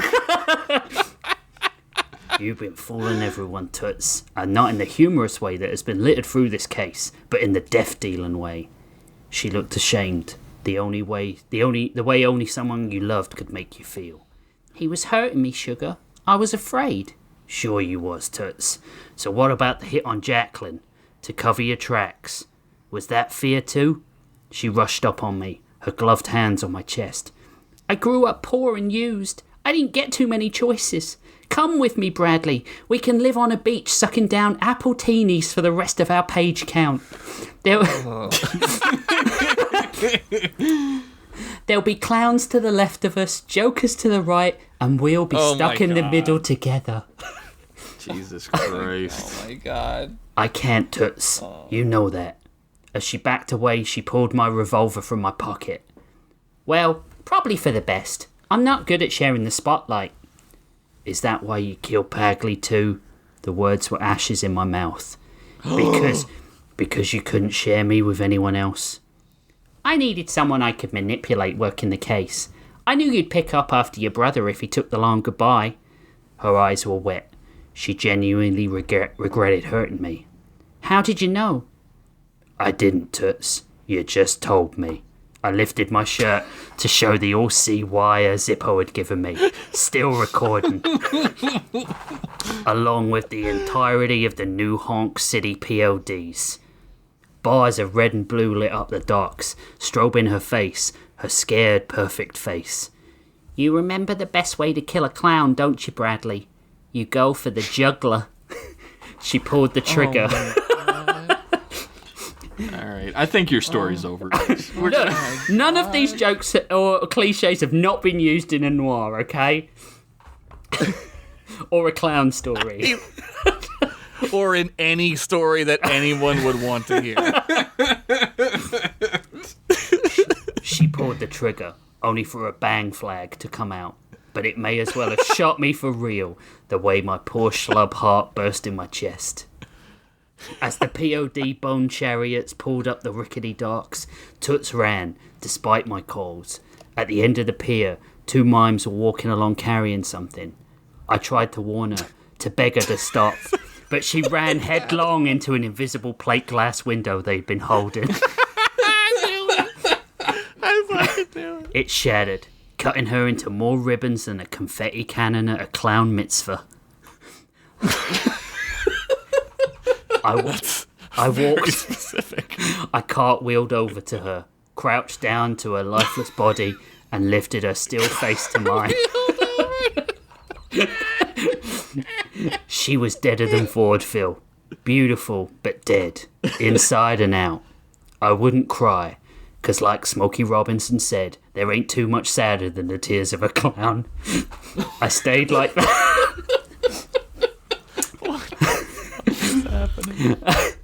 I stayed like that until Zippo came to lay a hand on my shoulder. Forget it, Bradley. It's Clown Town. The end. Holy fuck. I'm exhausted. I think I speak for the audience and Josh and myself when I say fuck you. I'm exhausted. That was so fucking funny. That was so fucking funny. It hurts I laughed so much. It's fucking crazy. There were a I lot don't of know. fucking clown jokes. I don't know. I don't know. I don't even know. God, I'm so glad I'm not following that. Yeah, I'm super excited to read my not funny story. This is gonna be great. I had a lot of fun writing that, but it was fucking... Oh, yeah? Every line was a joke. Every Why are you line. clowning on us with that story, dude? Oh, man. It's funny because it's April Fool's Day and clowns, and it's not April Fool's It's not Day. April Fool's Day at all. But it is, apparently. Apparently, here it is. I don't know. And Darren you knows it's won't- April Fool's Day every day. Every day. You won't have to hear another one of those for another year. And maybe Oh, never. goody. That's canon, though. That there is an it's- island, continent, archipelago inhabited clowns. entirely by clowns to the north of Theranos. Yeah, no one ever goes The there. clown states of America. I don't remember United what he called it. United States of Shamerica. There it is. Man. That was like a Futurama level of jokes. That was insane. Rapid fucking fire. It was like it was- a blow up Tommy gun machine gun made of jokes. It was. It reminded me of like the Airplane and movies like that, Yeah. where everything that happens is a joke. everything. Yeah, nothing That services. was Well, so good. I was going to say nothing services the plot, but I did get a pretty serviceable noir story out of that. Yeah. Yeah. It wasn't Yeah, I like mean- complicated. Well, they're not. Well, you only have like No. so many pages in this, and like noir stories aren't long, but they're not short No. either. Yeah, 6 more pages and you would have had a real solid noir story out of that. I love that you lied to us about how many pages were left. Well, the thing is, I thought I had 6 left, Scotty. and then I was on page 4 rather than page 5. So You didn't tell him how many pages were left, did you? Yeah. I don't crying even a know how little to bit. rate that. That was like, it was so fucking funny, but I was so tired. I think this is why clowns aren't funny. I think this story really solidified why clowns are not funny. The story itself, hilarious. Clowns, but maybe not. But clowns, not. No. Story, no. hilarious, like you said. I gotta take a nap. I'll see you guys next week. Fast. Wait just 1 minute. Fine dining and fast unicycles was probably my favourite joke I wrote in there. That was so good. There's a lot. There's a lot. I don't know if I could pick a favorite joke from that, to be real with you. Do you know what? The thing is, it borders so far on the edge of funny and just way too much. Like, you can only tell well, apparently not, but you can only tell a certain amount of clown jokes before you're like, please stop, I can't do this anymore. Yeah, but then it gets funny again. It's the yeah. whole, Yes. like, Gilbert Gottfried You can see, thing. you can see that arc throughout you telling that story, where Josh and I got kind of quiet and kept going, "Oh," in the middle, and then we're laughing our asses off. And then it's unrelenting. It just doesn't stop. I do think my favorite joke though was the mime blowing his own brains out. That's with his mime hilarious. gun. That's hilarious. And then them cheering behind the window because they thought it was Yes. an act. They thought it was really an act. good. The X's on the eyes with the cream pie face. That was fucking so funny. So funny. And he's just dead because of it. Like, that just killed him. Like, Yeah, because it just did. A drive it just pie. did. Yeah. Yeah. I'm glad it'll be a year before we come back to this land. Yeah, I can't. I can't do any more jokes with this character. He's done. He's dead. He's dead. It's like having the flu. Like, your body needs to forget it Yeah. in order for you to survive another bout of it. Oh, right. So, if you want to hear a story that is self-proclaimed not funny at all, then stay tuned and we'll be back for part 3. It's gonna be a good story. He's going to cut that statement out, you know.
Welcome back, fools. We've got a unfunny story and some Patreon updates for you in this part. I like how I'm being tied in with boring bureaucratic minutia. The Patreon stuff is like really exciting. It's really good, yeah. We just got to okay. get through the drudgery of this story that you've written. I'm actually like nervous because this is not funny. I'm sure it's a good story, regardless of whether it's funny or not. I mean, That's we're the gonna aim for find the out. show. We're gonna find out. And don't because worry. Rich. I mean, if Rich can tell a bad story about clowns, I guess I can tell a bad story And be a clown. and be a clown. I'm pretty excited that I'm the only good story on today's episode of Story Lords. We'll let the Somebody can audience get decide. fired twice. It's one in a row. It's been one day since our last good story. All right. My story is called April Fools Horror Story number 24598.8. Wow. Even the title's This guy's funny. written a lot of these stories. Yeah, this is like that iteration of it. It's a beta testing. Welcome. I'm Dr. Lee Wen, and you're watching the Omniverse Marathon right here on... Oh, God, it's the new Spooky Squad, Finch said directly to the camera. Right here on Home and Garden, formerly Shudder. Is that good enough for my $5? I got Pokemon to go, if you catch my meaning. TV shuts off. Reginald Tyson sat at his comms desk rubbing his face. These FTL flights really took it out of him. As a trained pilot for the Alliance, he had managed to quell the FTL sickness from years of service, but ever since he retired, he had lost some of those more perishable skills. Sigh, he exhaled as he rubbed his eyes even harder and squeezing the bridge of his nose. Sir, are you all right? Dottie asked, as humanly as possible.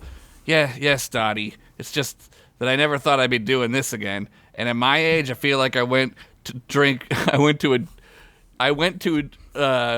at my age, I feel like I went to a drink with Drunkbot 4000 last night, Reg reassured.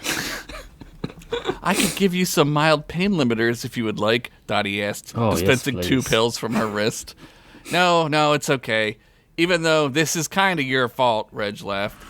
I simply correlated your prior experience and talents into my occupational search parameters, and voila. You could say we got lucky. That is, if luck existed and a supercomputing android companion didn't do all the hard computational work.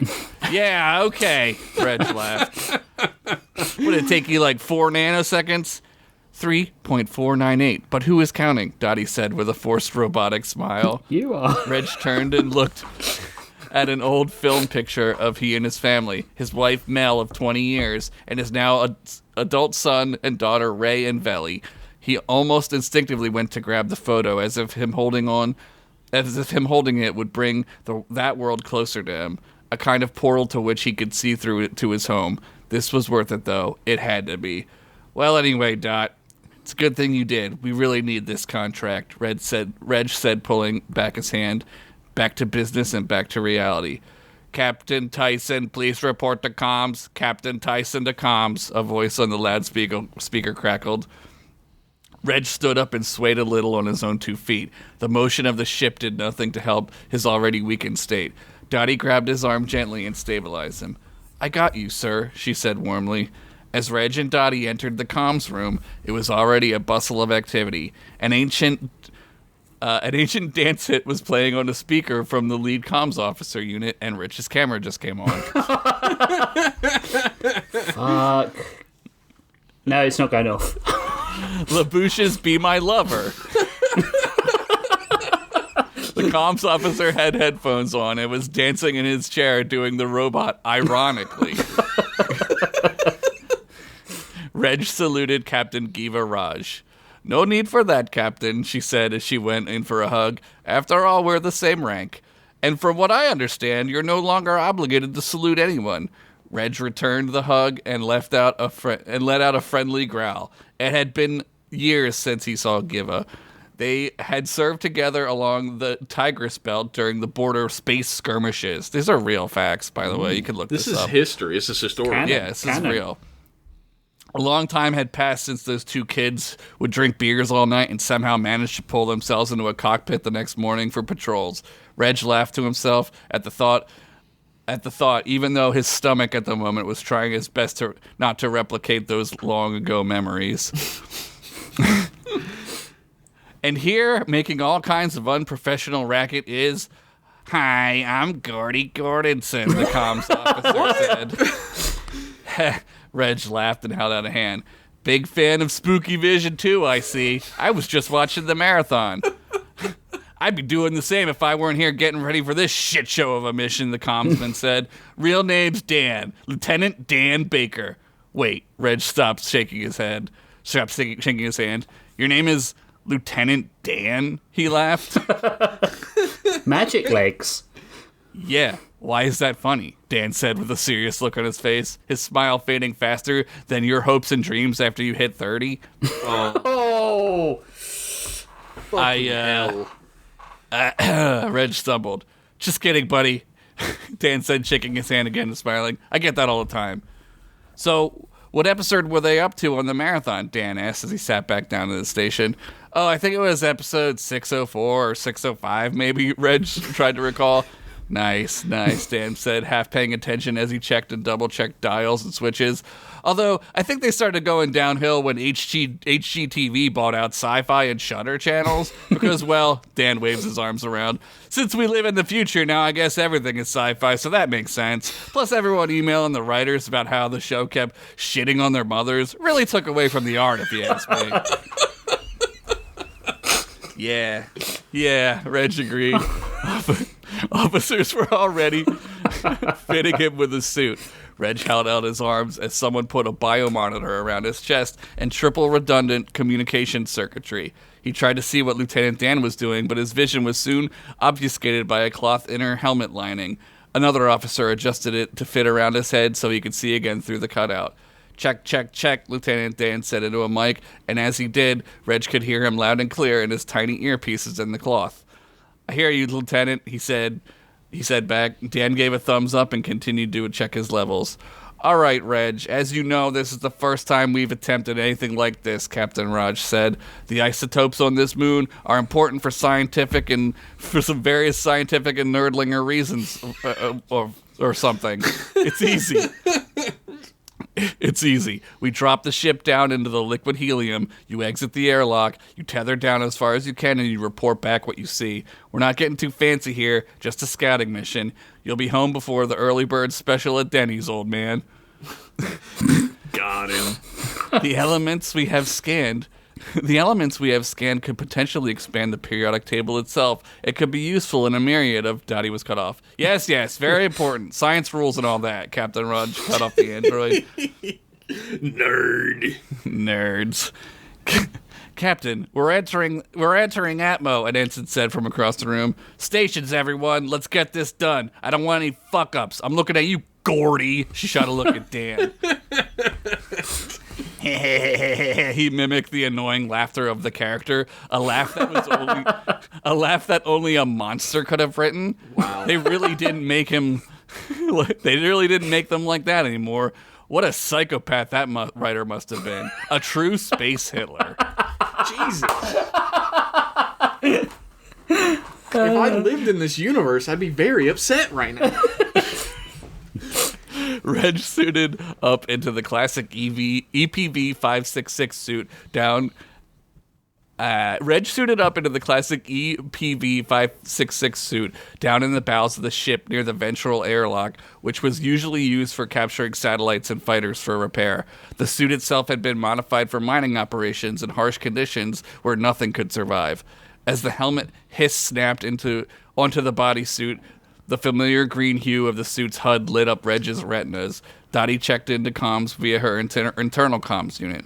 I'm going to lock the tether onto your back now. The latch and hook are made of pure unbreakonium. It will not fail even if the liquid helium environ.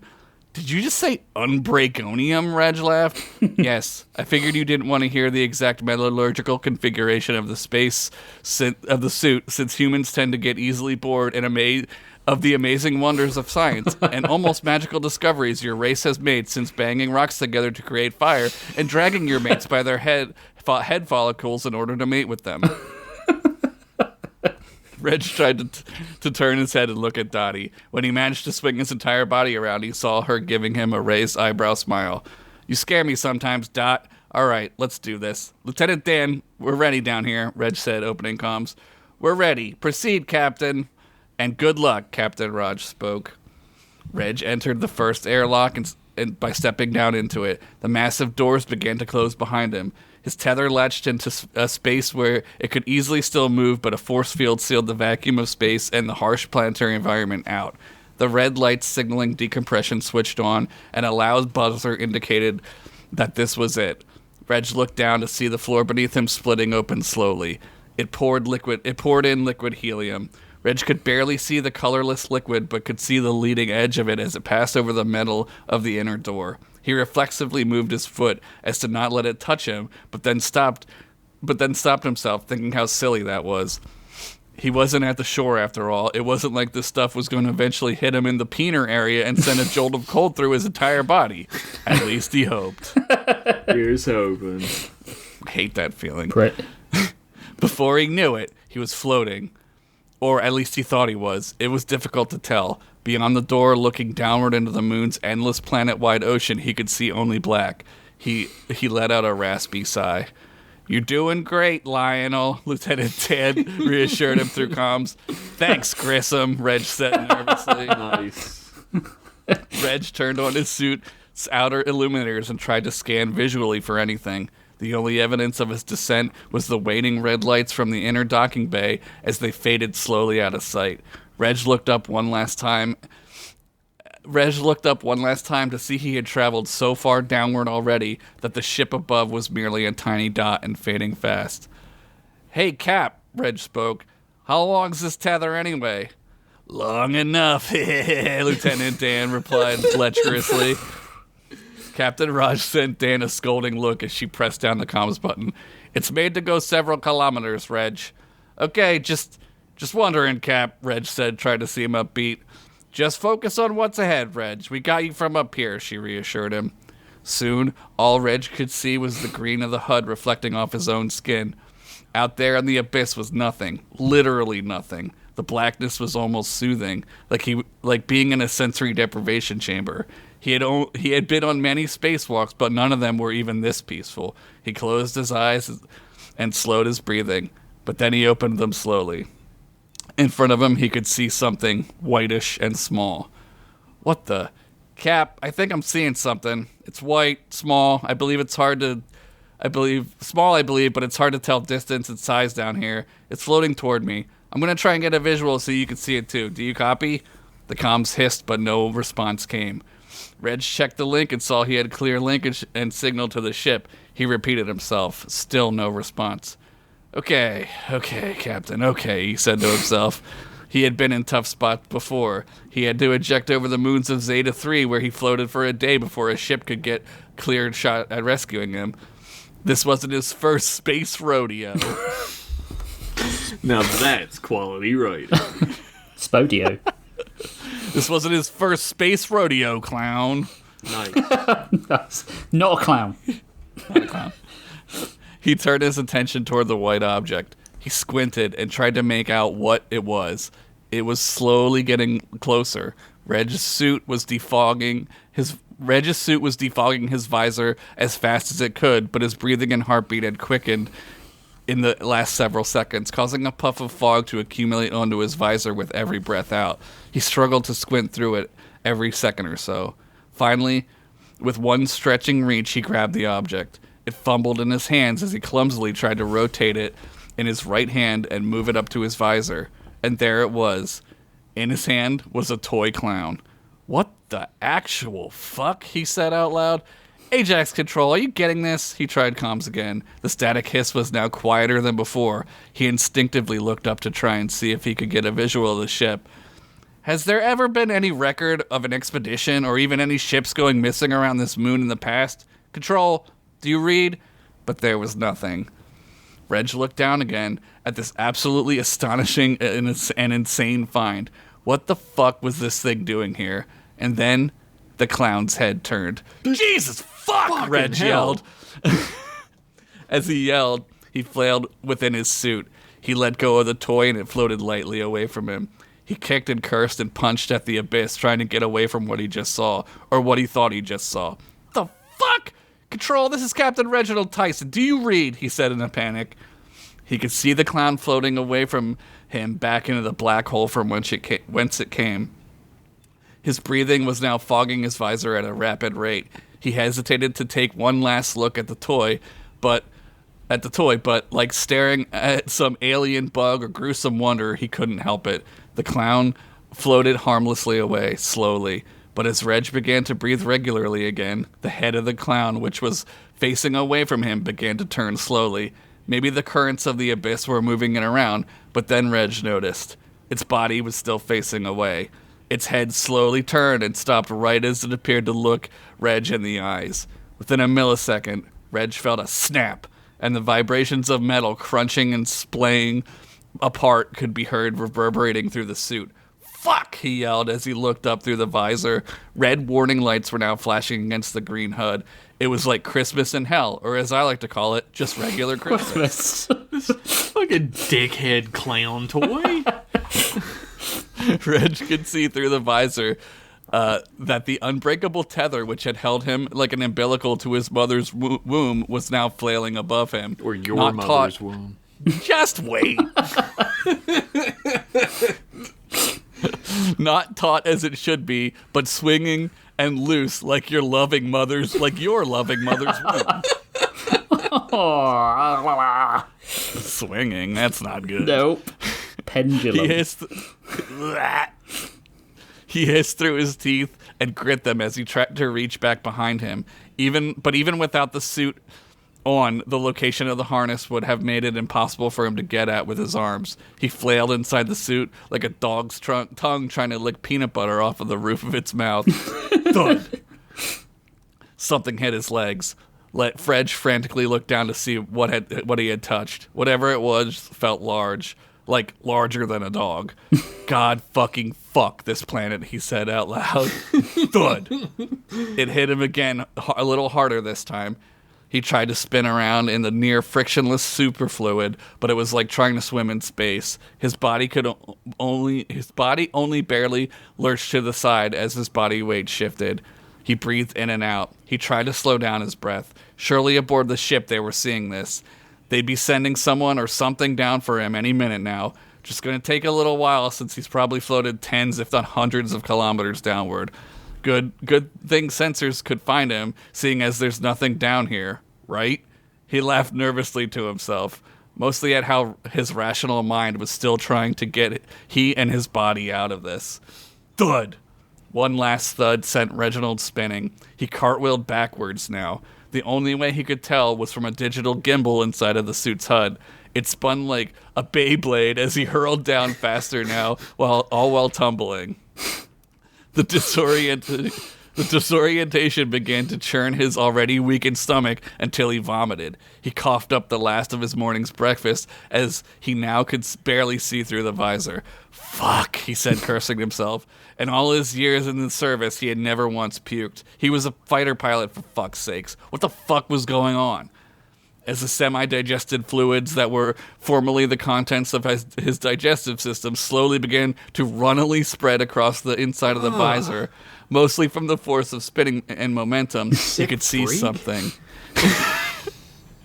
How dare you throw up? He could see something big. He'd have to wait for his rotation to bring him back around again, but that shouldn't take but a second, which meant he only had a few moments to catch another glimpse at whatever this was. He readied his eyes to catch and lock onto whatever the thing was as his momentum rotated him around, and again he saw it. A huge white tentacle. No, a tentacle with eyes.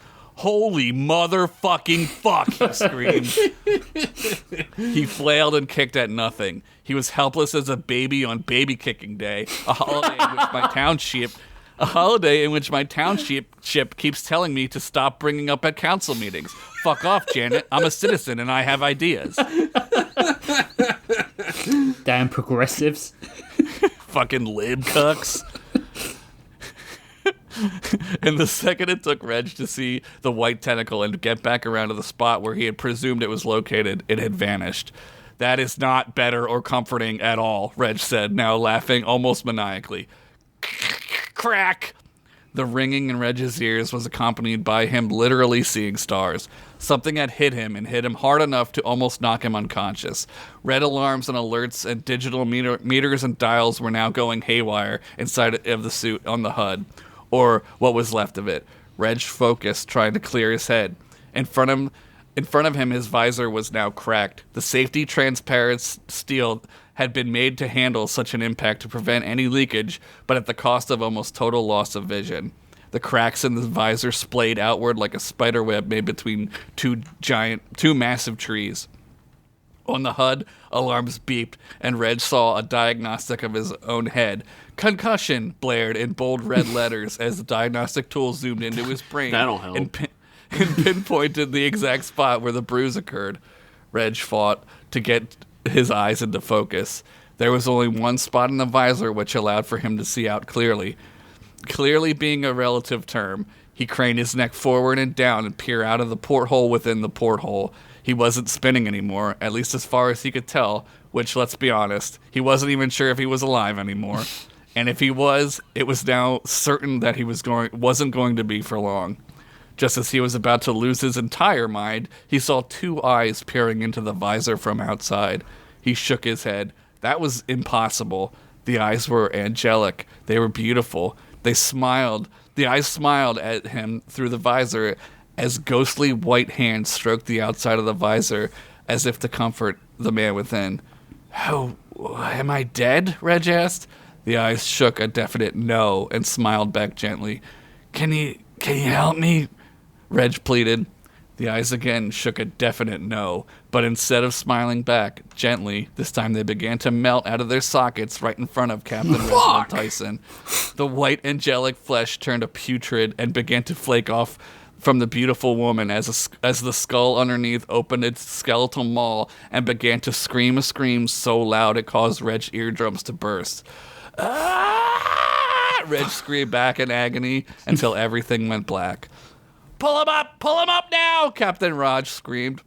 In the lower docking bay, medics joined her and Dottie as they heaved the suit out from the airlock. Dan used the mechanical winch to pull up the massive suit into a rack where they could open the EVS more easily. Fuck, it's cold, he snapped, as the cold from the suit burned his fingers. Dottie moved over to the suit's front panel and punched in the emergency release code, the cold cinching her synthetic skin but not causing pain. Psst, the suit hissed open slowly.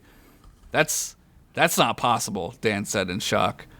It's just like all the others, Captain Raj said with no expression. There in the suit was nothing. Absolutely no sign of Captain Reginald Tyson. No blood, no sign the suit had ever been used save for the cracked visor. Download the data and see if there's any download the data if there's any from the suit itself, Dottie commanded. Yes, Admiral, Captain Raj said sternly. And find another candidate. We must go back down there. The end. What the fuck is happening down there? Go back. That was What's great. happening down there? What is happening down there? Fucking keep writing. What's happening? Yeah. Oh, I only got 6 more pages left. Yeah, so. thank you. Wow. I just wanted to write things that scared the shit out of me. That's terrifying. That had a very Lieutenant Hawk as a Borg floating off into space vibe about it. Yeah. Yes. That he died as a Borg. Still alive That's though, what he isn't gets he? for fucking being a traitor. I guess he is. I guess he's just sort of floating around. You think somebody would have gone and gotten him. You would think so. Nah. But really, after Picard, they never try and turn anyone back from a Borg again until the show No. Picard. That's true. It's just not worth it. Hugh kind of gets away. Like, They just keep from, killing them. You know what? They deserve it. I loved said that. it. Yeah, I I was a loved that, big Josh. fan of that. I like that a lot. Thank you. I figured the best April Fool's joke would be to write not a funny story. It was funny in got parts, it. but you did the Pennington system. You did the front load your jokes. That's what I did. And you hit the Pennington point, Yeah. and you didn't shit your pants. You got to the toilet in time, and then you told a story that was terrifying. Yeah. I was thinking like No notes. in no my notes. head. No notes. I was thinking like in my head like, what if there was like a giant like angler fish or something down there? You know what I mean? Like something that would like entice them to feel calm, or like it was like prodding at him. Oh, yeah. That's scary to me. Like that's so fucking horrifying. Like to me. season Yeah. 1, episode 1 of Spooky Vision. Yeah, like he's bait. Yeah. So That was good. That man. was I like fucking that a lot. great. I'm glad that you went in the direction you did. It's so fucking unknowable and terrifying. yeah. I Thank you. the That'll be the last time I write that. yeah. You don't need to write any more of that. But like the infiniteness of space and the sort of like unknowingness of the sea are two of the most terrifying things to me as a sort of borderline agoraphobic. Yeah. Hell is Yeah. other people. Yeah, I just Well, it's like the Thessalophobia shit, right? Where it's like, I am terrified of deep ocean water. Like, that is Yeah. so fucking scary to me. yeah. And I was watching Event Horizon, so I was like, oh, I can write something like this. Yeah, Event It was Horizon great. is great.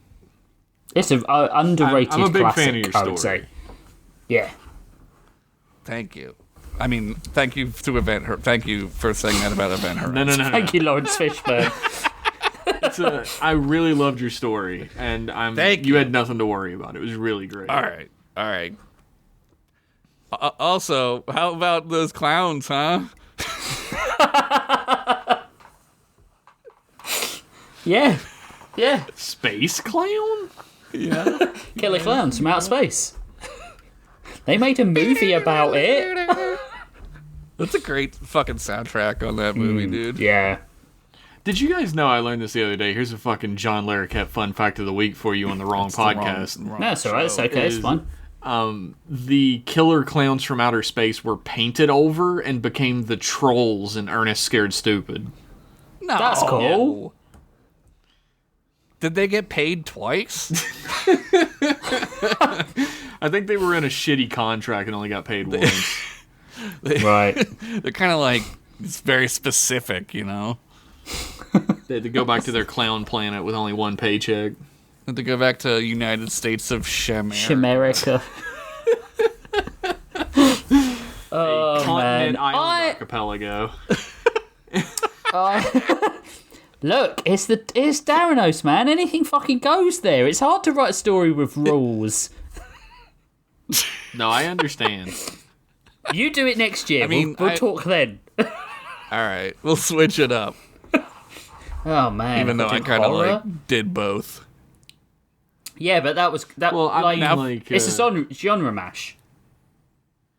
Yeah, I've done both before as well, like a horror sci-fi a couple times. So I think it's all in the same wheelhouse. Yeah. Now for the I think real you've got- horrible part, the end of the show.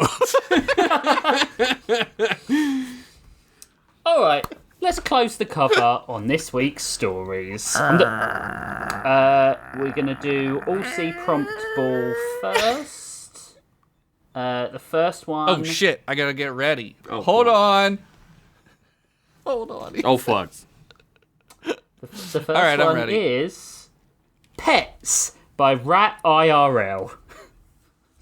Did you say Pez or Pets? Pets. Pets with a T. Pets. Okay. And then the second one is Murder Mystery by Ian Squires. So I just get to write my normal story, I guess. Yeah, I guess so. Did that, I guess so. though. Yep. I just did one. I did a murder mystery as well. So we're doing a murder mystery again. Pets and murder mysteries. I'm just going to read Stephen King's Pet Cemetery. A few chapters from that. Just gonna do dogs at cards. So we have mentioned the fact that we were going to mix up the Patreon rewards. And I'm going to talk about what we're going to do for the three main tiers. So, from now on, every week, Jeff, Josh, and I will do a extra little bit after Lords. We'll do a show of some descript. Pen Pals will get, which is the $5 tier, will get all the usual stuff they normally do. The ability to submit prompts, to join the Discord, to read the stories in their text form on patreon.com. And then plus they'll get an episode of Afterlords once per month. They'll get a free episode, so that's 12 a year. So That's Right. that, and that will be it for that pledge level. That's math. Hender Saints. That's math. At $10, that's math. At $10 a month, we'll get all of that plus another 2 weeks of the month, which will be a combination of an additional Story Lords, a redesigned by committee, or our 2 new ideas for shows, which we're going to do. One is called Jukebox Confessional, where Jeff, Josh, and I will randomly select a couple of Spotify songs that we have in our Spotify accounts, and we will talk about them, and we will decide if we like them, what they mean to us, those sorts of things. So it'll be like a sort of Desert Island Discs, but randomised. The other show that we haven't figured out a name for yet, but I suggested in layman's terms, is where one of us will talk at length and explain something that we like to the other 2 who are absolutely clueless. For me, it'll be like explaining to these 2 what having a giant dick feels like. So Wow! Of course. I can't wait for that. With my little shrinky dink, I would have no idea. I'll have no idea what that is like.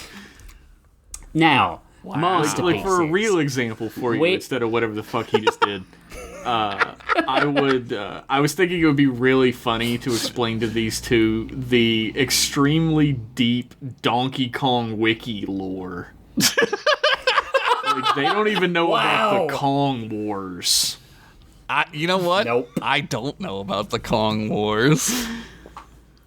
That's crazy. Wow, I look forward to that. There's a few that are like, yeah, this is a good idea. Yeah. What if we call it And in lame man's terms? instead In of layman's terms? term. That's great. Yeah. That's what it's called. There you go. Is it? I'm pretty good at this. You know what I mean? We'll talk about it. Let me tell you about why that's good, layman's Jeff. You might not know about good stuff, so let me explain it to Well, you. with my little shrinky dink, I don't know anything about Yeah. that stuff. Exactly. He only gets half a vote. You get a vote per inch, which is why he only gets half a vote. Oh, Wow. that's Half a I'm boat left out of your butthole, joking. maybe. half a foot left out of your butt. So, masterpieces. Now, the elephant in the room is the book. And we have... I don't know, what were we going to say about this? Someone save me. The buck has been passed. Yeah, the buck stops here. The man at has been Rich. thrown under the bus. When we first announced the book, we had, let's say, a naive idea of how many patrons we were going to be getting, because we were having such sort of a boom period where we were getting like a dozen patrons every few days or something. And we really had our hopes set on the fact that we were going to get a lot more paid listeners than we ended up getting. It would take, our original sort of idea was so robust that we were like, well, let's do a printed book. We'll do like a Kickstarter for like a printed book. And if you're a patron, you could get like extra stuff in it. Maybe your patron pledge, if we have enough of them, could go to the production of the book. I blame Kevin for that. We ended up getting like, it would take 5 times the amount of patrons that we have now to produce a book. We found out how much producing a book actually costs. We're idiots.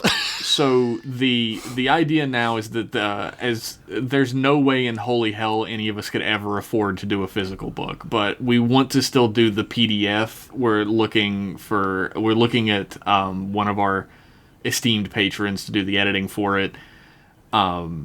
We still want to do like some original art for it and stuff, and just sort of release it as a PDF that you can buy or get through the Patreon that way. Yeah. Like a I think everyone's gonna understand fairly well printing a book, especially now with all these tariffs on paper, on production, would be fucking insane. Jeff, let's just grow our own forests, cut it down, mash up the trees into pulp, make paper, buy a paper machine, make our own paper. Gutenberg How hard press, is it? right? Yeah. Pull yourself up by your book straps, you know? By your books.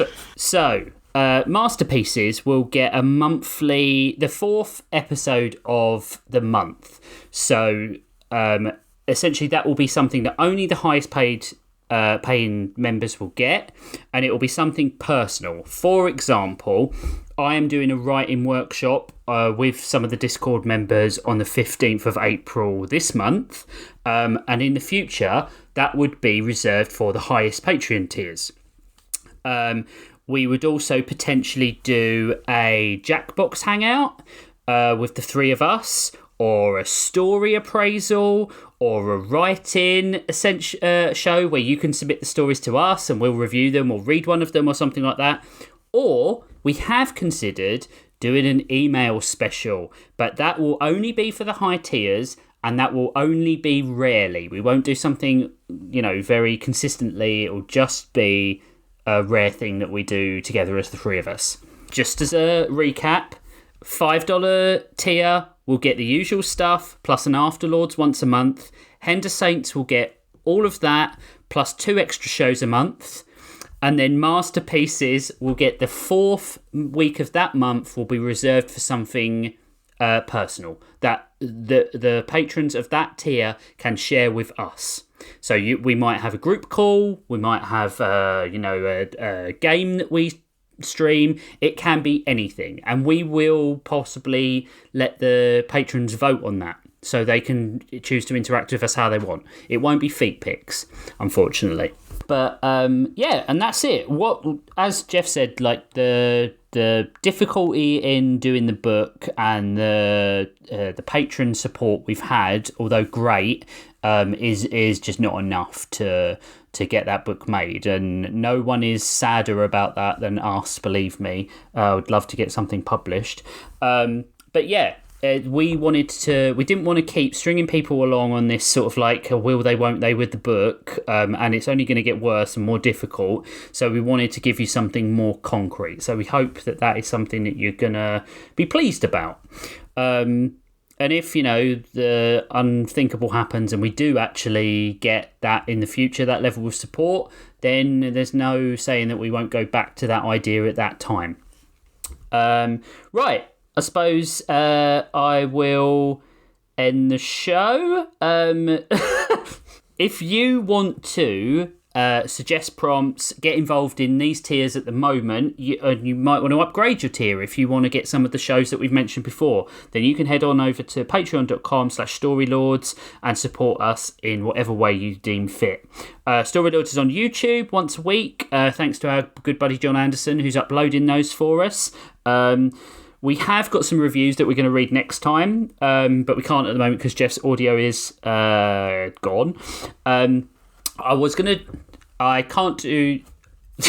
I don't want to tempt fate because our audio is so bad, so I'm not going to read out the Patreon fans, but thank you to everyone who is a higher tier supporter. You're keeping the show on the air. If you want to hear anything if you like the music in between in the ad breaks or at the beginning or the end of the show, head on over to vidason.card.co and find out about Greg's work there. He is also sometimes a guest on the show. He was a guest on the last episode. He did a great job. I couldn't have sounded less sincere about that, but Greg, I do actually love you. And then, please try and sign up to the Audible link. We've not got very much support with that at the moment. It'd be great to have sponsorship actually work. And yeah. And if you want to find out anything about the show, you need to head over to storylords.page or storylords.card.co. We love you. Thank you for supporting the show. It's always a blast to do it, and we couldn't do it without you at the moment. And we will see you in 2 weeks for Tales of Pets and Murder Mysteries. See you soon.